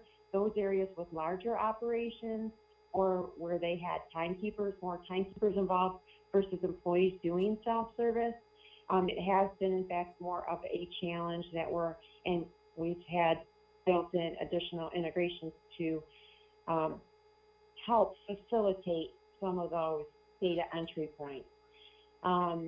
We continue to work with the departments as needed. And that's why we're asking for additional time with phase two to make sure that we don't run into situations where we're having to triage it after already having gone live. So I think some of the areas that, like I said, the smaller, not necessarily smaller, but departments that they have employees that were more adept to doing the self-service feature, because that was a significant change for a lot of areas. That in that area has gone smoother. It's some of those areas that have larger departments. For example, for the sheriff's office, and they've been very patient on working through some of those challenges and getting Telestaff, their scheduling system integration complete to work through those issues. So it's a mix. I see, Lynn, thank you. And also, you say a portion of funding may be sought from the CARES money. What's the may? What? Yeah, so that remains to be seen. So how CARES Act funding can be done, utilized, is we need to still continue to work with TMA to see if any of this would be, in fact, eligible to utilize CARES Act dollars, because mostly the CARES Act dollars are for the costs associated with mitigating COVID. I mean, some of it is where we did have to go to remote work situation. If some of that could be incorporated, but we will. I'm going to say I'm not going to hold my breath on getting that additional funding from CARES Act on that respect. We are looking at it, but if that doesn't happen, that's why we're asking for the full $5.2 million here. And if a portion is able to be used, then certainly that will be a benefit back to the general fund. I understand that, and I'm just saying that CARES fund money has to be allocated very shortly. So yes, if we you're looking understand. at it, Yep. Okay. We understand that, and that's for costs that would have already been incurred. They have to be incurred on or before December 30th. So we do already have costs associated with the extension that would come into play through December 30th. But again, the amount and the actual eligibility remains to be seen. We're making a reference to it in case we are able to utilize some of it, but we'll be following up, and we can let you know we'll share it with the board staff if in fact we're able to utilize any of those dollars. Do we have other questions? Thank you. Lynn, I have some questions. Some of us sitting around finance have been here for the PeopleSoft implementation. And then here we are doing this. So I'm trying to understand phase two, we're in phase two now, or is this still phase one? So phase one involved HCM and payroll and time tracking. That has gone live. Okay. Phase two is underway, is financials, which deals with everything related to financials, asset management, contracts, procurement, suppliers, financial accounting, the foundation data model, all the accounting, banking and settlement, expenses relating to automating our reimbursement for travel and expense reporting for employees. So that is what's underway now, and that will not be live until October 2021. So we are continuing to use PeopleSoft Financials for that portion of the financials work that is continuing to happen. And we're working on the implementation for financials for Workday. Okay.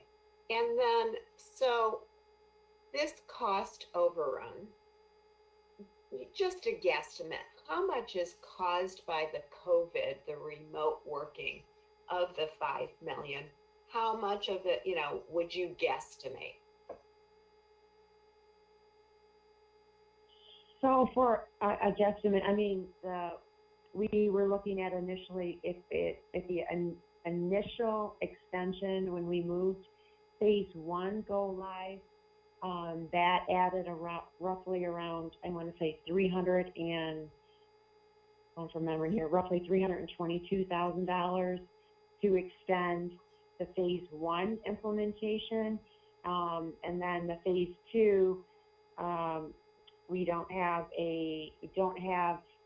until this is approved by the board, we don't have that contract amendment through with Accenture yet, but roughly that could be taken into account for October, November, and December for the time involved in implementation or the extension as relates to CARES Act. So, possibly you could say maybe 10 to 20, 25%. Okay. But again, I'm not sure about the eligibility. Is one thing that we have to. I know you're asking like what is caused as a result of COVID. I'm not sure about the utilization of CARES Act dollars as far as the eligibility is concerned. If this was all of it related to the pandemic itself, I mean, if we don't get CARES Act dollars, we're not able to use CARES Act dollars, then you could say it's significant more because we are extending it to take into account that we're still, a lot of us are in a situation where we have a large number of our staff working from home. And I think we all can say that there is more effective and efficient collaboration when a lot of this work could be done in person. So thank you. I'm just trying to get a guesstimate because, we voted on this very large project. And so obviously we didn't, at the time that we approved it in 2018, we didn't anticipate all of the integration, how many forms, the magnitude of that. We didn't figure that into the cost at that given time. So our projections were off initially. Would you concur with that? I see Mike nodding his head. So that was in our scope of service to begin with. We really didn't cover what we have found we need to do. Is that correct? Well, I think we had a lot of the integrations named. I think it's the level of complexity or the time required to get those integrations in fact working proved to be quite a bit more of a challenge.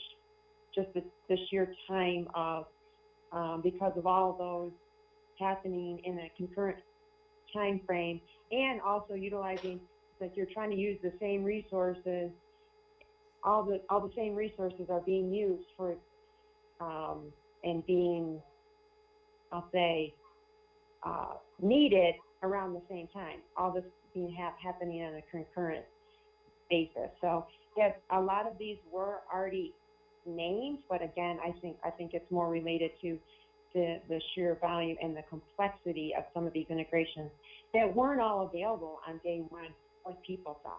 A lot of these had been built as we progressed over time with PeopleSoft, not day one. And here we're trying to make sure that we don't lose that continuity and we don't lose that efficiency by having these automated integrations when we go live to Workday.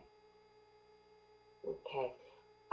Finally, just quickly, and we're still in the woods, but I'm hoping that we will see the efficiencies and the improvement in our operations. Always when you embark on something like this, the hope is that we're going to be better, more efficient, better accounting, human resources in the future.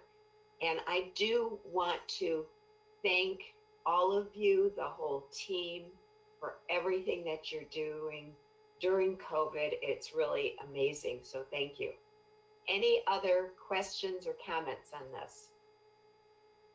Seeing none, let's call the roll, please. On item number 10, Commissioners Markham, Yes. Middleton, Yes. Gershenson, Yes. McGillivray, Yes. Quarles, Yes. Howell, Yes. Long, Yes. Howell, Yes. Zia. Yes. Madam Chair, you have 9 yeas, 0 nays. Thank you. Moving on to item number 11, management and budget changes to fiscal year 2020 apportionment of local tax rates. I need a motion, please. Commissioner McGillivray, supported by Commissioner Powell. And I want to welcome Dave Heber. Good morning. Thank you, Commissioners. This report was adopted in October as required by statute. And at that time, I had indicated that we generally come back in December to address any legal actions where the apportionment report needs to be modified. There were 2 late actions, one for the county parks and one for Oxford Township. And then the Birmingham schools made an adjustment to their hold harmless rate. Those are the 3 changes to the report. And while I'm unmuted, I'd like to just tell Pam that if this is approved, we will shoot over a hard copy to you when we have it back from the printer. And then I request from Chris Ward, we need the 4029 for the Oakland County signed by Chairman Woodward. If you happen to have that, if you could get it to me, that would be great. Other than that, I'll take questions. Thank you. Any questions or comments on this?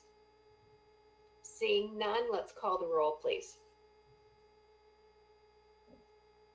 Okay, on item number 11, Commissioners Middleton, Yes. Gershenson, Yes. McGillivray, Yes. Quarles, Yes. Howell, Yes. Long, Yes. Howell, Yes. Markham, Yes. Zia. Yes. Madam Chair, you have 9 yeas, 0 nays. Okay, motion carries. Thank you. Moving on to item number 12. Management and budget approval of the fiscal year 2020 deficit elimination plan. I need a motion, please. Commissioner Kowal, supported by Commissioner Quarles. And Lynn, welcome back. Good morning again. So this is our annual report that we need to have the board approve so that we can submit it to the state of Michigan. The state defines what requires a deficit elimination plan. And typically what we have are timing issues that we need to report. So here we have 2 funds that as a result of 2020 closing have a negative unassigned fund balance that requires us to submit the deficit elimination plan to the state of Michigan when we supply our CAFR to them, our annual financial report. So that includes Chapter 4 construction projects there is a reporting column deficit of $641,000, and that is primarily made up of two funds, the Lower Pettibone Lake Sanitary Chapter 4 construction project, which was a 20-year assessment. So that will continue to be reported each year until that assessment is complete. And then also the Bald Eagle Lake Chapter 4 drain construction project that was reported last year, and it was anticipated that they were going to hold a public hearing for the redistricting of that area or to establish the assessment role. That was in fact delayed due to the COVID pandemic, and now they're planning to have that public hearing in 2021.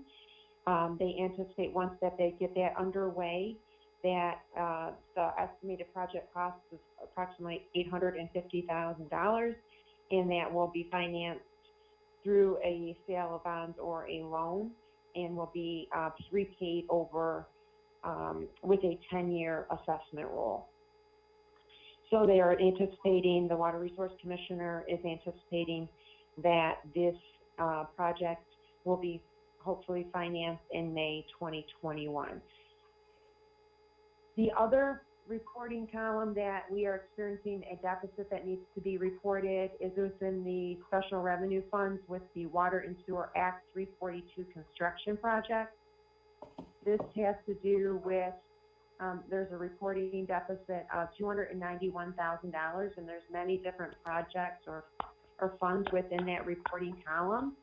So what is causing that reporting column to go into deficit is the Evergreen Farmington sewage disposal system Middle Belt Transport and Tunnel project, where the Water Resources Commissioner's office is currently in case evaluation in order to complete this project.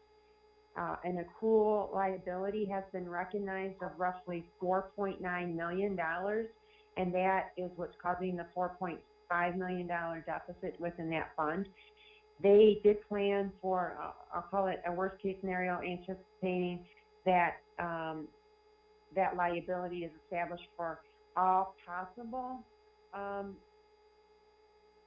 expenses or costs associated with that. However, they are hopeful that that will not, in fact, be to that extent. They still also have $2 million worth of draws, state revolving fund draws that can be requested from the project. We can't recognize that revenue until those draws are made. So they still have capacity of $2 million there. And if actual project disbursement as a result of the completion of the case evaluation still leave that project in deficit, that their plan, Water Resource Commissioner is planning to issue another bond issue, and will be apportioned to the benefiting communities to complete the project and resolve the deficit. So again, these deficits will be reported with the county's comprehensive annual financial report that will be submitted to the state in March of 2021. And I'd be happy to take any questions if you have them at this time.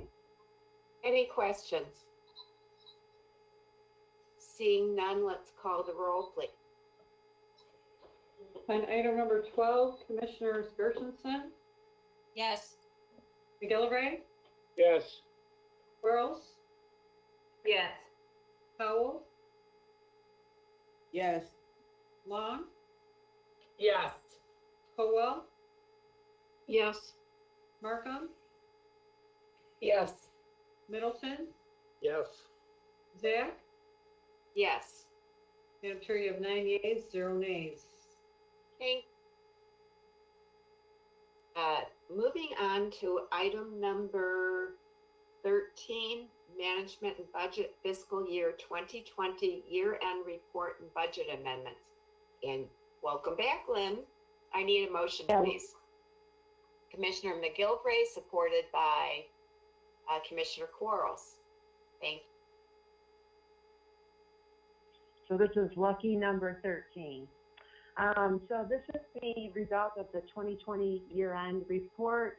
I think we can all say that the 2020 year has been anything but typical. So in your packet, I know with the PDF packet, there were several pages that are at the beginning, starting on PDF page 332. And there were some, you'll see some strikeouts or some adjustments. Those are relating to some of the reorganizations that happened.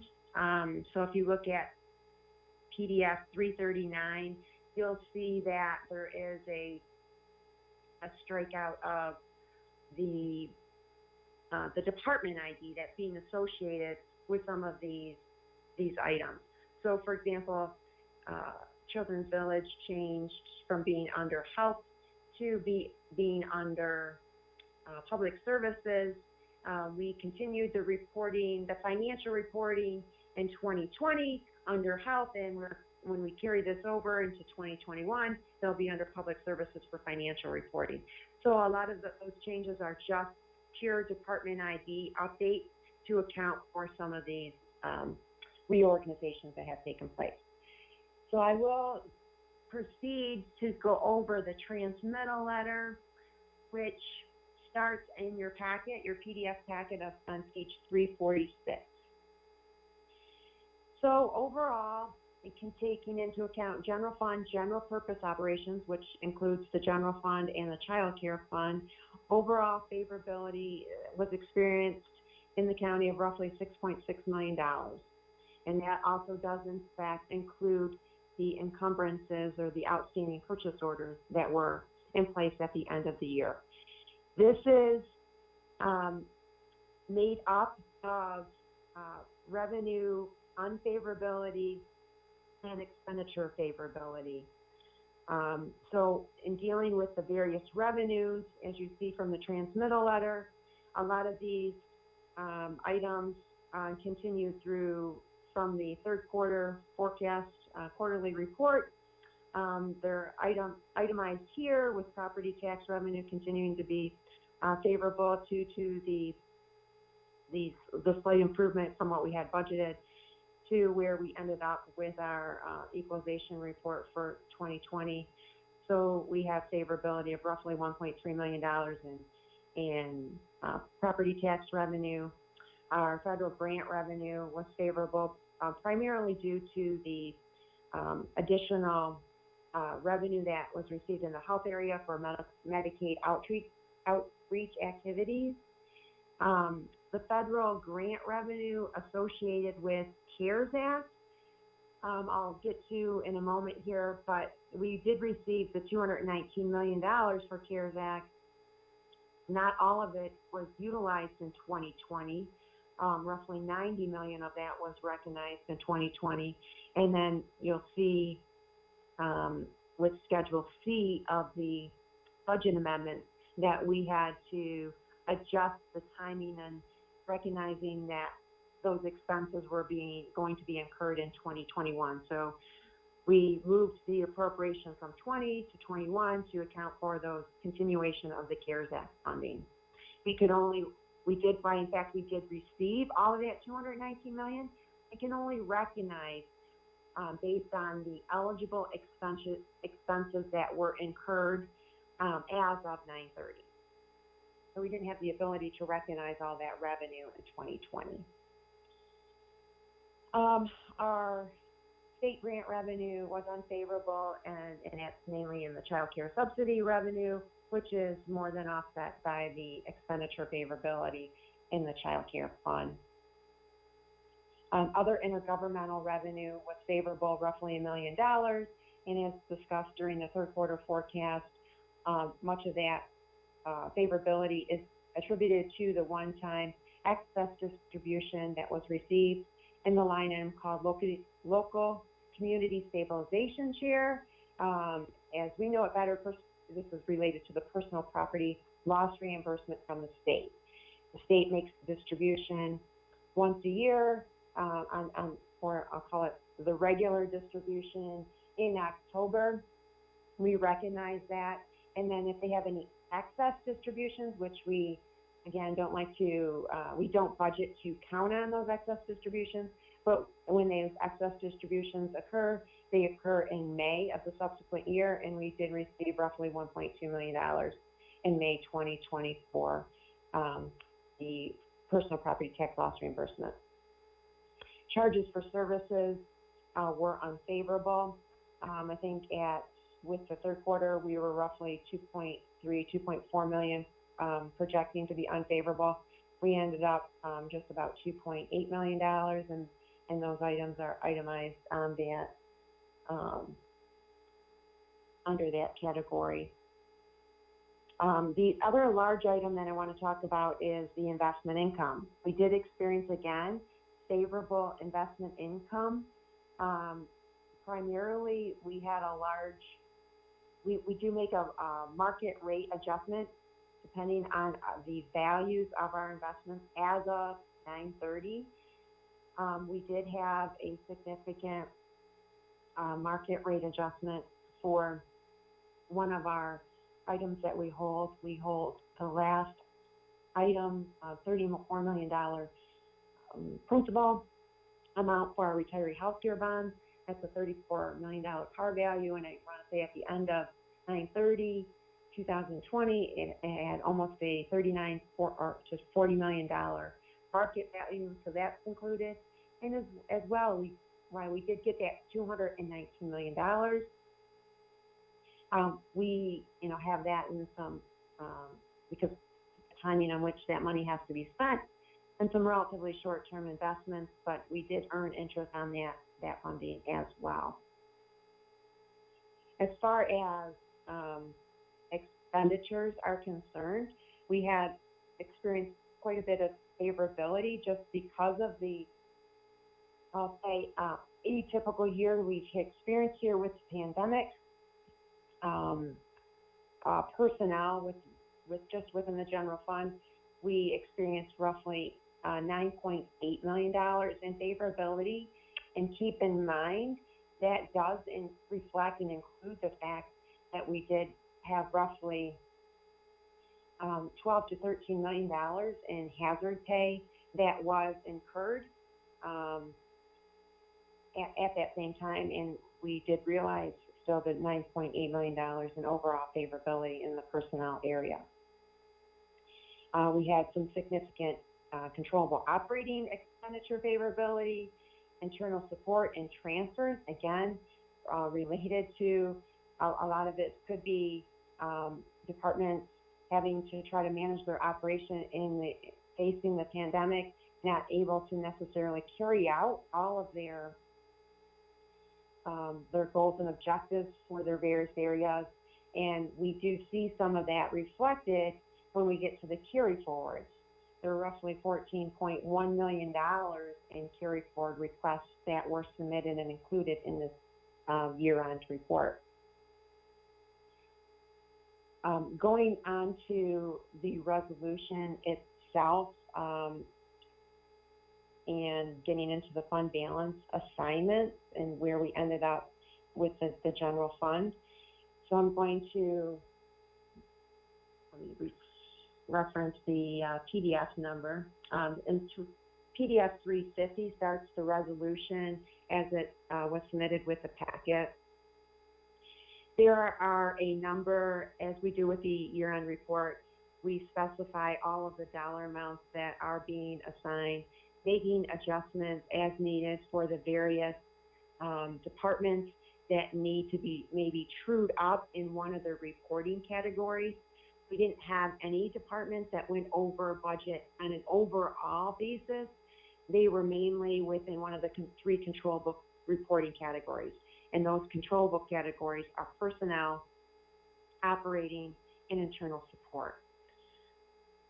So with the departments, and many of those departments had the capacity within another section of their budget to make adjustments to cover those shortfalls in one of their reporting control categories. We were able to make the sheriff's office pool for their personnel costs. Again, they experienced overtime costs, and in addition to the hazard pay that was incurred in it, as well as the other county departments, we made roughly $2.6 million worth of adjustments to cover that. And you'll see if you look at the detail for the sheriff's office, that they did have some significant operating favorability that could offset that personnel cost. The other departments, there were quite a few on the internal support allocation related to departments experience based on utilization of IT support and reallocating those dollars. So we allocate it to all departments based on an estimate. Some departments utilize more services than others, and so then it was more of a shift between the various departments on how those dollars were allocated, and we were in fact able to cover those. Within the resolution, you'll see reference to several fund balance assignments that were requested or authorized, I should say, with the General Appropriations Act that was approved by the Board of Commissioners on September 23rd to assign fund balance for the tri-party and local road improvement programs of $2 million each. There's also $1 million that was assigned for the Community Public Safety Partnerships with that that General Appropriations Act resolution, another $1 million for public safety facility planning, another $400,000 that was assigned for environmental remediation projects, and another $105,000 for assignment of landlord mitigation programs, and that was actually assigned with the Finance Committee amendments or Finance Committee recommendation budget book. We do have a number of carry forward requests, as I mentioned earlier. If you refer to document page number 12 of the packet, let me find the PDF number for you. That would be PDF 356. You'll see the listing of the almost $14.1 million that is being assigned and being requested to be reappropriated with 2021 for the various requests that were submitted. These are made up of all departments that did submit requests with the year-end process. There's roughly, I'll speak to the majority of them. There was roughly, and I have to apologize it doesn't really disclose the department, but I know from memory that anything that starts with 101 is county executive, 102 is management and budget, 105 is HR. So I'll speak to some of the larger requests that were received. HR, those are the three line items noted for department ID that starts with 105. That is surrounding some professional and legal services that they were not able to carry out in 2020 of roughly $500,000. Health had a significant request for roughly $2.8 million, with almost $1.8 million of that being related to the continuation of Honor Health that wasn't able to be carried out in relationship to the agreement in place. So those funds are being appropriately carried forward. EDCA had roughly $900,000 worth of carry forward requests. Circuit Court, roughly $445,000. The Sheriff's Office had a number of requests that amounted to roughly $723,000. The items requested through the board were roughly $582,000, and a good majority of the carry forward requests has to do with the non-departmental general fund. And that's reflected on document page number 13, or that would be PDF 357. You'll see those items that start with Department ID 909 or 901 are relating to non-departmental. So those amount to roughly $8 million. A significant portion of that is the salary adjustment reserve that was previously mentioned during the last finance committee as being available for one-time use for the implementation of the compensation study should that move forward. So initially it was thought that something would be brought forward in 2020. There was that almost $5 million placeholder. It did not get utilized, so that is being requested to be carried forward to 2021 to account for that.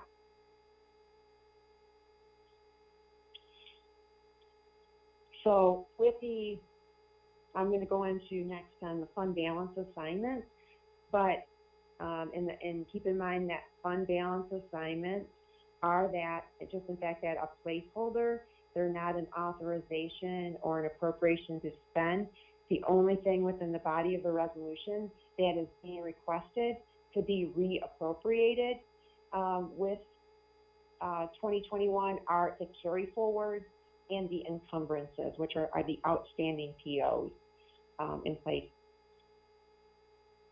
So now I'm going to direct your attention to flipping through my hard copy here.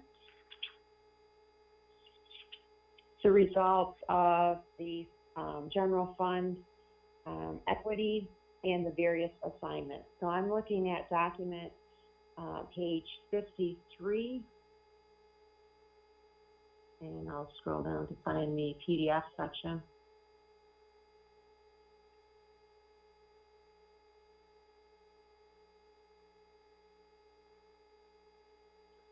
So that would be PDF page 397. You'll see at the top of the page that the beginning fund equity for the general fund was roughly $259.7 million. As a result of the general fund operations, this is just general fund exclusively, not child care fund. The general fund ended up with a increase to the fund balance of roughly $7.3 million, bringing total fund balance to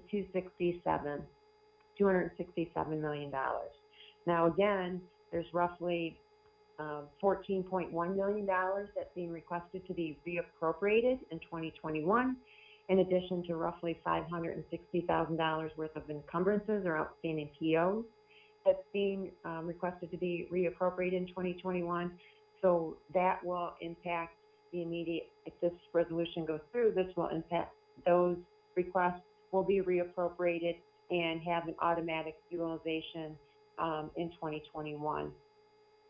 If you look at the middle of that page, you'll see in dollar number or dollar amount order the various fund balance assignments that continue to be I'll say on the books for the county. There are a number that are continuing, as well as some new assignments that have been put in place, and several of them that I've mentioned that were approved with the General Appropriations Act that was approved by the board on September 23rd. And working with the administration when they were with the part of the year-end process, looking at some of that, and again, this is fund balance assignment, is not authorized for use without a follow-up resolution to authorize and appropriate dollars.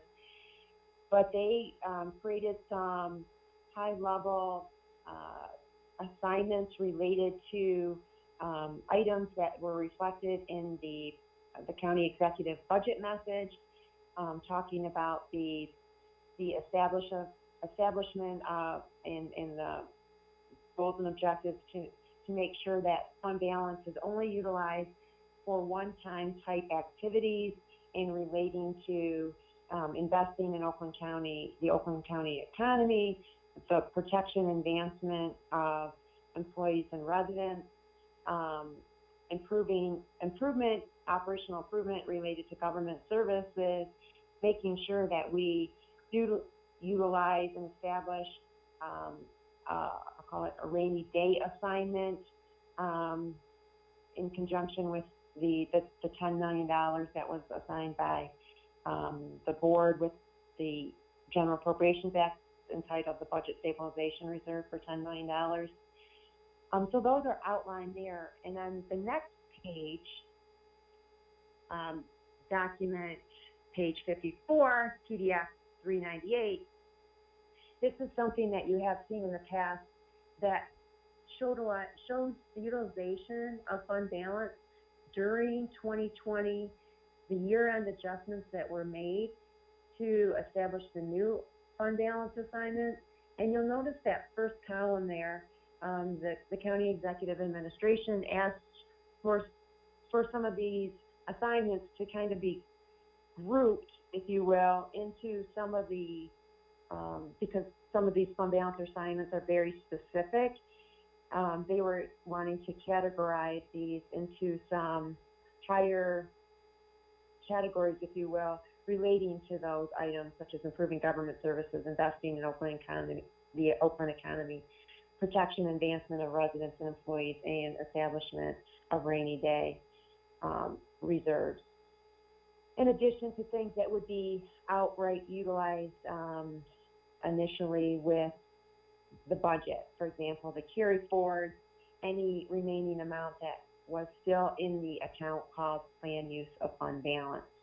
So that's just kind of showing a different view of that fund balance assignment and grouping it into those various categories. The next page, document page 55, PDF 399, that just shows you a high-level view of the overall summary, budget to actual, of where we ended up for each of the respective areas department-wise. Again, that is showing the department as a whole, not necessarily broken out by those three categories. That is within your packet further down as you go through each section, and you can see the breakdown by the personnel, operating, and internal support categories. Last, I just want to comment on the fact that with the resolution itself, there are some additional write-offs that are being recommended for some outstanding receivable balances, some of them, quite a few of them smaller in nature, that have been actively pursued for collection, and we have not had the success in attempt to make collection on those, working with the department. So there are a number of write-offs, if you will, that are included with the year-end report. And last, in addition to the Schedule A and B amendments, Schedule A reflecting general fund, general purpose budget amendments, and Schedule B representing special revenue and proprietary amendments. Schedule C reflects all of the reappropriation of dollars related to CARES Act funds for those that were not spent in fiscal year 2020 that are planned to be utilized and spent for fiscal 2021. We have, in fact, until December 30th to utilize those funds. So there is a big push and a lot of active work going on between the various departments to make sure that they carry out their programs to fulfill the utilization of CARES Act dollars. And with that, I'd be happy to take any questions. So, committee members, do I have questions for Lynn? So, a lot to digest.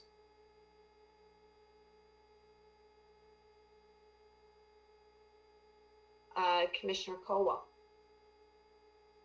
Thank you, Madam Chair, and thank you, Lynn, for all your hard work in this very interesting year that we've had. So I'm sure it caused a lot of grief and aggravation, but I just have some questions about these rather big numbers that are being thrown out. And I don't know if it's incumbent upon you to explain the 29 million for protection advancement of residents and employees, and the 25 million to invest in Oakland County economy, and the 20 million to improve government services. So those are the three biggies that I know that they have to be allocated later, but in voting for this year-end budget report and budget amendments, I want to be clear in my head what these programs are all about, what they intend to accomplish. So if you can't answer that, maybe somebody else can, but I'd like a better description of what this is all about. Right, and so I will say, I mean, I think that I'm not aware of anything specific related to these items other than the one that was brought forward for the utilization of $5.2 million for the Workday project. If you recall, in previous years, we did have an assignment, several assignments that were related to use of fund balance for the county budgets for full employment. And then as we've experienced operating favorability within personnel, because obviously full employment is not achievable, we did factor in some negative line items in the budget with this 21 through 23 budget to account for some of that favorability. So the account called Plan Use of Fund Balance did actually was reduced because we built in the turnover factor within the line item budget itself, versus in the past that wasn't included, but was in fact included in the fiscal plan document in years past. So again, some of these assignments, I'm not aware of anything specifically to be brought forward, and they cannot be used without a special or a separate resolution that has to be brought before the Board of Commissioners. The county does still have a fund balance policy that states that we need to maintain, our target is 20%. So utilization of any fund balance assignments has to take those type of things into account before they're used. But like I said, I'm not aware personally of any specific programs that may utilize some of this, and certainly as we have experienced in the past, we do have quite a few of fund balance assignments that a number of them have been on the books for a period of time. That doesn't mean that they do in fact get utilized or utilized all at one time. They still have to be thoughtfully planned out to see what they and maintain still within our fund balance policy. Well, thank you, but there's just pretty large price tags, large dollar amounts being tossed about here. So if you can't answer it, perhaps we can get somebody from the administration that could maybe flesh these out a little bit more. Madam Chair? So I'm taking a look at this, and this is just categorizing things that are usually in our budget and putting them into what I would call buckets or areas to demonstrate where we are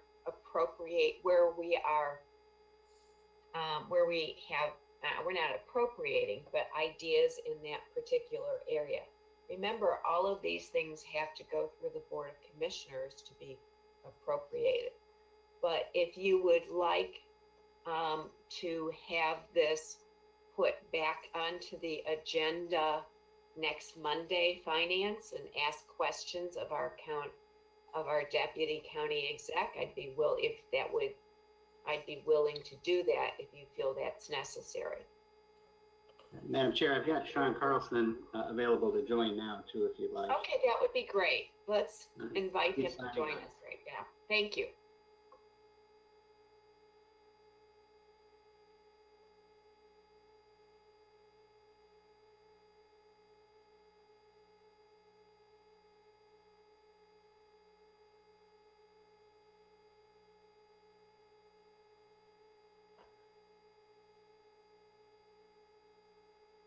while we're waiting for Sean, are there other questions coming up?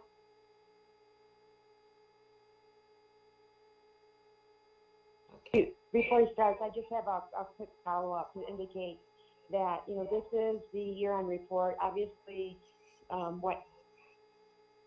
we're continuing to work through our audit, and this has not been necessarily a typical year, but we have a couple of adjustments dealing with proprietary funds. It's nothing that's impacting the general fund at this time. So I think there's already a footnote with the fringe benefit fund indicating that this does not reflect the GASB 68 and 75 adjustments that deal with pension and OPEB adjustments that we have to make, and those will be made in December.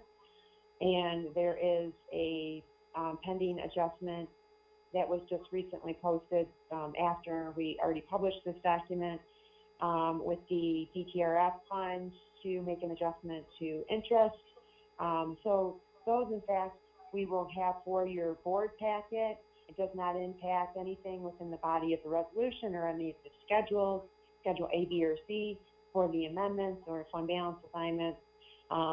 The actual result, of course, always will be reflected in our annual financial, comprehensive annual financial report, our submitted audit report that goes to the state of Michigan.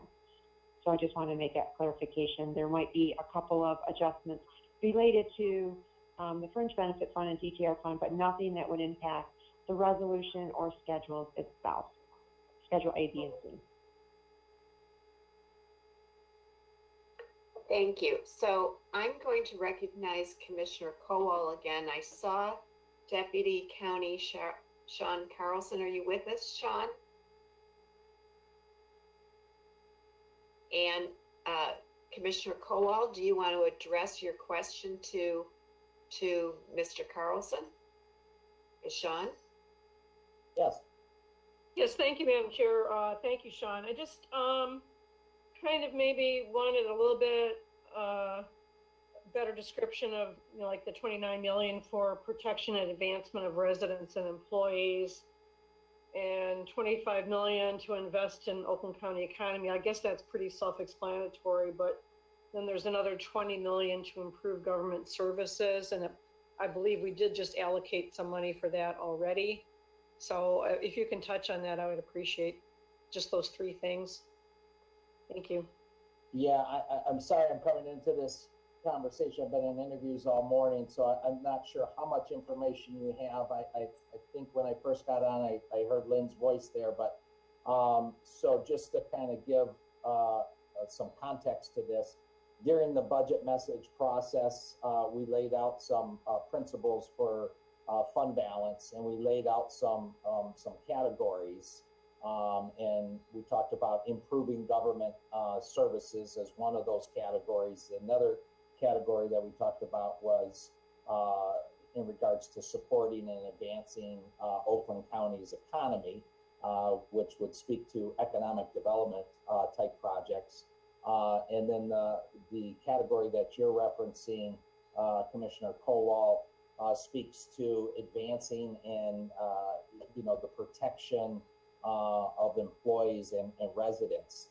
So I believe, and I heard Lynn's voice, but I think they're, just to give that a little bit of definition and kind of outline of what that means, I do think that there are some examples of that, like the capital improvement plan would be an example of making sure that we have the right building infrastructure, that we're taking care of our buildings. That was in the category. Lynn, do you have a list? I don't have my paperwork in front of me. I think that there were some current assigned fund balances that fall under that category. Right, and so I think Commissioner Cole was talking about, so with PDF document, 54, roughly I think 398 of the packet, there are some that they're categorizing specific fund balance assignments And then there is also a general description of improving government services, protection, advancement of residents and employees. That is a higher placeholder. And I think in the discussions with the administration earlier that it is, instead of having specific buckets that are so detailed to having to create specific assignments, there is trying to categorize things in a larger bucket, so to speak. So there are some, if you look at document page 54, you'll see that there are a grouping that says, for example, investing in Oakland County economy, and then there are, you know, very specific items saying youth talent development, high school apprenticeship program, priority of the environmental remediation project, and then there's a higher level program that just says investing in Oakland's economy. It's not to say that there's anything specific for that higher level category, but trying to move towards grouping these things, I'll say at a higher level versus having to create individual accounts for some of these assignments on an ongoing basis.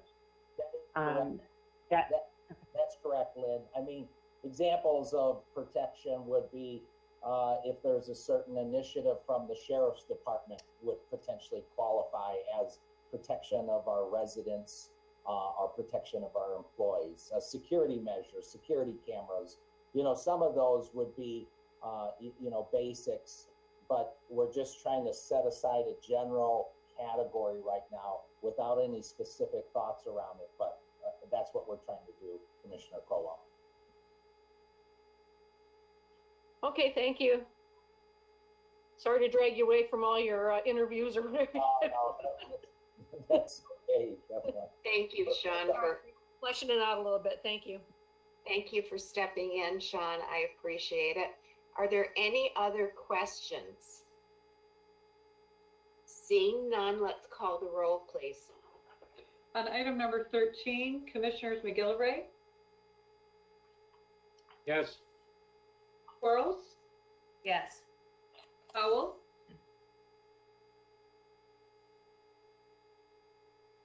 Commissioner Powell, are you still there? Yes, I'm a yes vote. Thank you. Long, Yes. Kowal, Yes. Markham, Yes. Middleton, Yes. Gershenson, Yes. Zach. Yes. Madam Chair, you have 9 yeas, 0 nays. Motion carries. We're almost there. Okay, item number 14, Board of Commissioners authorization of a forensic audit of management of county property tax foreclosures. I need a motion, please. Commissioner Middleton, supported by Commissioner Markham. So this was brought before. We were trying to suspend the rules and we referred it to committee. So this was a learning opportunity for many of us in this process. So we created a special committee to investigate the tax foreclosures. And serving on that committee was Commissioner Hoffman, Commissioner Woodward, and myself. And we made several different motions in that committee, one of which was to hire somebody for a forensic audit. We just thought it was best practice to have outside auditor look at the treasurer office, look at the foreclosure figures, investigate what's going on, and we need it for any type of legal action. So then we tasked the county administration to go for a RFP, and our policy is that we don't have to approve going to RFP as commission, but we do need to approve the expense. So the county administration created this committee. I served on the committee. We had purchasing, we had legal, we had treasurer. We had a comprehensive purchasing process, went through We interviewed one of the candidates and selected Grassy, and it was a unanimous decision. So in the process of looking at it, I realized there were a couple of steps missed in this process. In that, number one, I made the assumption the county administration was handling it. I assumed it was going to be in claims or liability funding, and assumptions are never the right thing.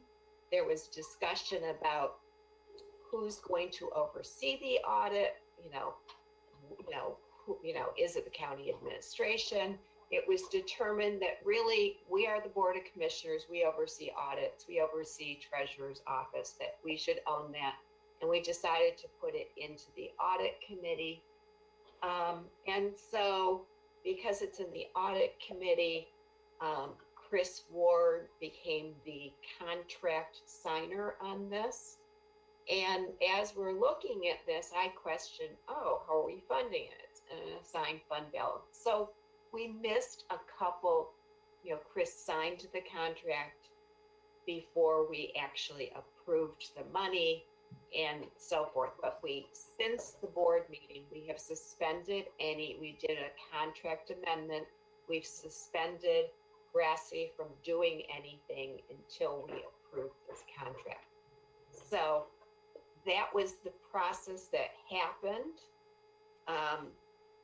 I learned, Chris, many of us said, okay. And also, we did create a policy on reviewing contracts over $250,000. We did that last year, pre-COVID, and it's another check and balance for us. It's still a new policy and getting used to that too. So, are there any questions about this matter? Okay, seeing none, let's call the roll. On item 4. Excuse me, Chair. Is that you, Chris? No, that's Michael.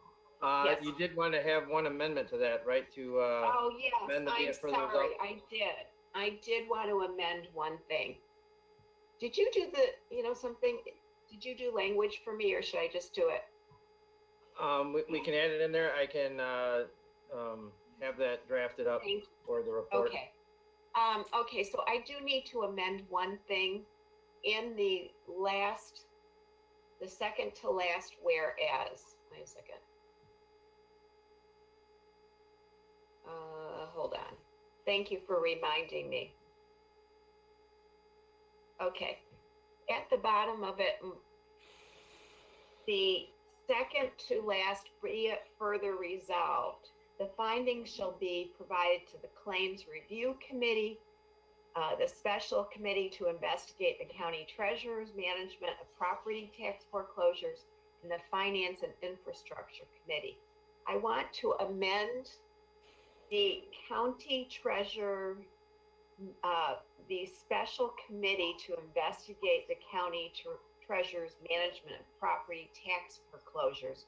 I want to remove that and insert Audit Committee, because technically all special committees sunset at the end of a term unless you reinstate that particular committee. And so that will, the goals of that committee have been achieved. So, and it should be Audit Committee instead, which is an established committee under, the Board of Commissioners. So I want to amend that. That's my amendment. I need a second.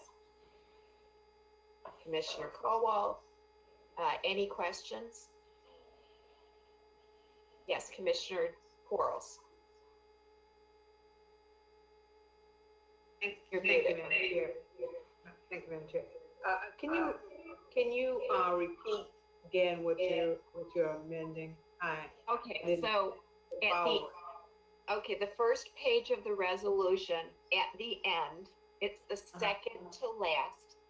Be it further resolved, the findings of the audit shall be provided to the Claims Review Committee, I'm revising it, the Audit Committee, and the Finance and Infrastructure Committee. And I'm in changing out audit instead of the special committee to investigate. Okay, thank you. Okay, any other, okay, so I need a roll call vote on the amendment, please. Okay, so just to clarify, it's the third, be it further resolved, where just replacing audit. It's second to last. Yes, no, it is the third, yes. Third be it further, okay. Yes. On the amendment, Commissioners Powell? Commissioner Powell on the amendment? Yes. Long? Yes. Howell? Yes. Markham? Yes. Middleton? Yes. Gershenson? Yes. McGillivray? Yes. Quarles? Yes. Zach? Yes. Madam Chair, you have 9 yeas, 0 nays. Thank you. Now, back to the original motion as amended. Any questions? Seeing none, let's call the roll, please. Commissioner Quarles? Yes. Powell? Commissioner Powell? Yes. Long? Yes. Howell? Yes. Markham? Yes. Middleton? Yes. Gershenson? Yes. McGillivray? Yes. Zach? Yes. Madam Chair, you have 9 yeas, 0 nays. Thank you. Finally, our final item, number 15, Human Resources Department, one-time 1% equity payment for full-time employees represented by specific collective bargaining agreements. I need a motion, please. Commissioner Markham, supported by Commissioner Gershenson. And with us, we should have Julie Fisher. Are you still with us? I am. Thank you. Sure thing. So, as you are aware, there was a one-time 1% equity adjustment provided to the general non-represented employees recently. And before you today is a resolution that would provide a one-time 1% equity adjustment to 3 of the bargaining units that have pending wage reopeners for fiscal year 2020, and for the newly organized group that is represented by the UAW. Do I have any questions? Seeing none, Commissioner Middleton. Yes, thank you, Madam Chair. What's the new group? What do they represent, the UAW group? Sure, they represent the supervisory class at Nurses. Clerk Register's office. Okay. Okay, thank you. You're welcome. Any other questions? Seeing none, let's call the roll, please. On item 15, Commissioners Long? Yes. Howell? Commissioner Howell? Markham? Yes. Middleton? Yes. Howell? Yes. Gershenson? Yes. McGillivray? Yes. Quarles? Yes. Powell? Yes. Zach? Yes. Madam Chair, you have 9 yeas, 0 nays. Thank you, everybody on finance, for hanging in there. There's a lot of important business that we need to close out at the end of the year. And with that said, we are going to have another meeting on Monday. We still have some more things. And, daily, there's more things on the agenda. So I appreciate all of your hard work. Any other business to come before Commissioner Middleton? Yes, on Monday's meeting, are we going to talk about commission pay? Or is that going to be brought up at the final board meeting? So I'm hoping that that will be an agenda item, but there's discussion about it still. So I'm hoping that's going to be one of it, but I don't know yet. Okay, if it's not brought up at Finance Committee, then it would be a resolution with suspension of the rules and voted on at that time. Or, Yes. Okay. Well, thank you. again, we do need to do some type of action. And preferably, I want it to be in Finance Committee. So, Thank you. Commissioner Quarles. Thank you, Madam Chair. Monday, it's the meeting starting at 9 or 9:30. It is planned for 9 a.m. Thank you. Any other questions? Thank you, everybody, and I appreciate it. See you all either this afternoon or Monday.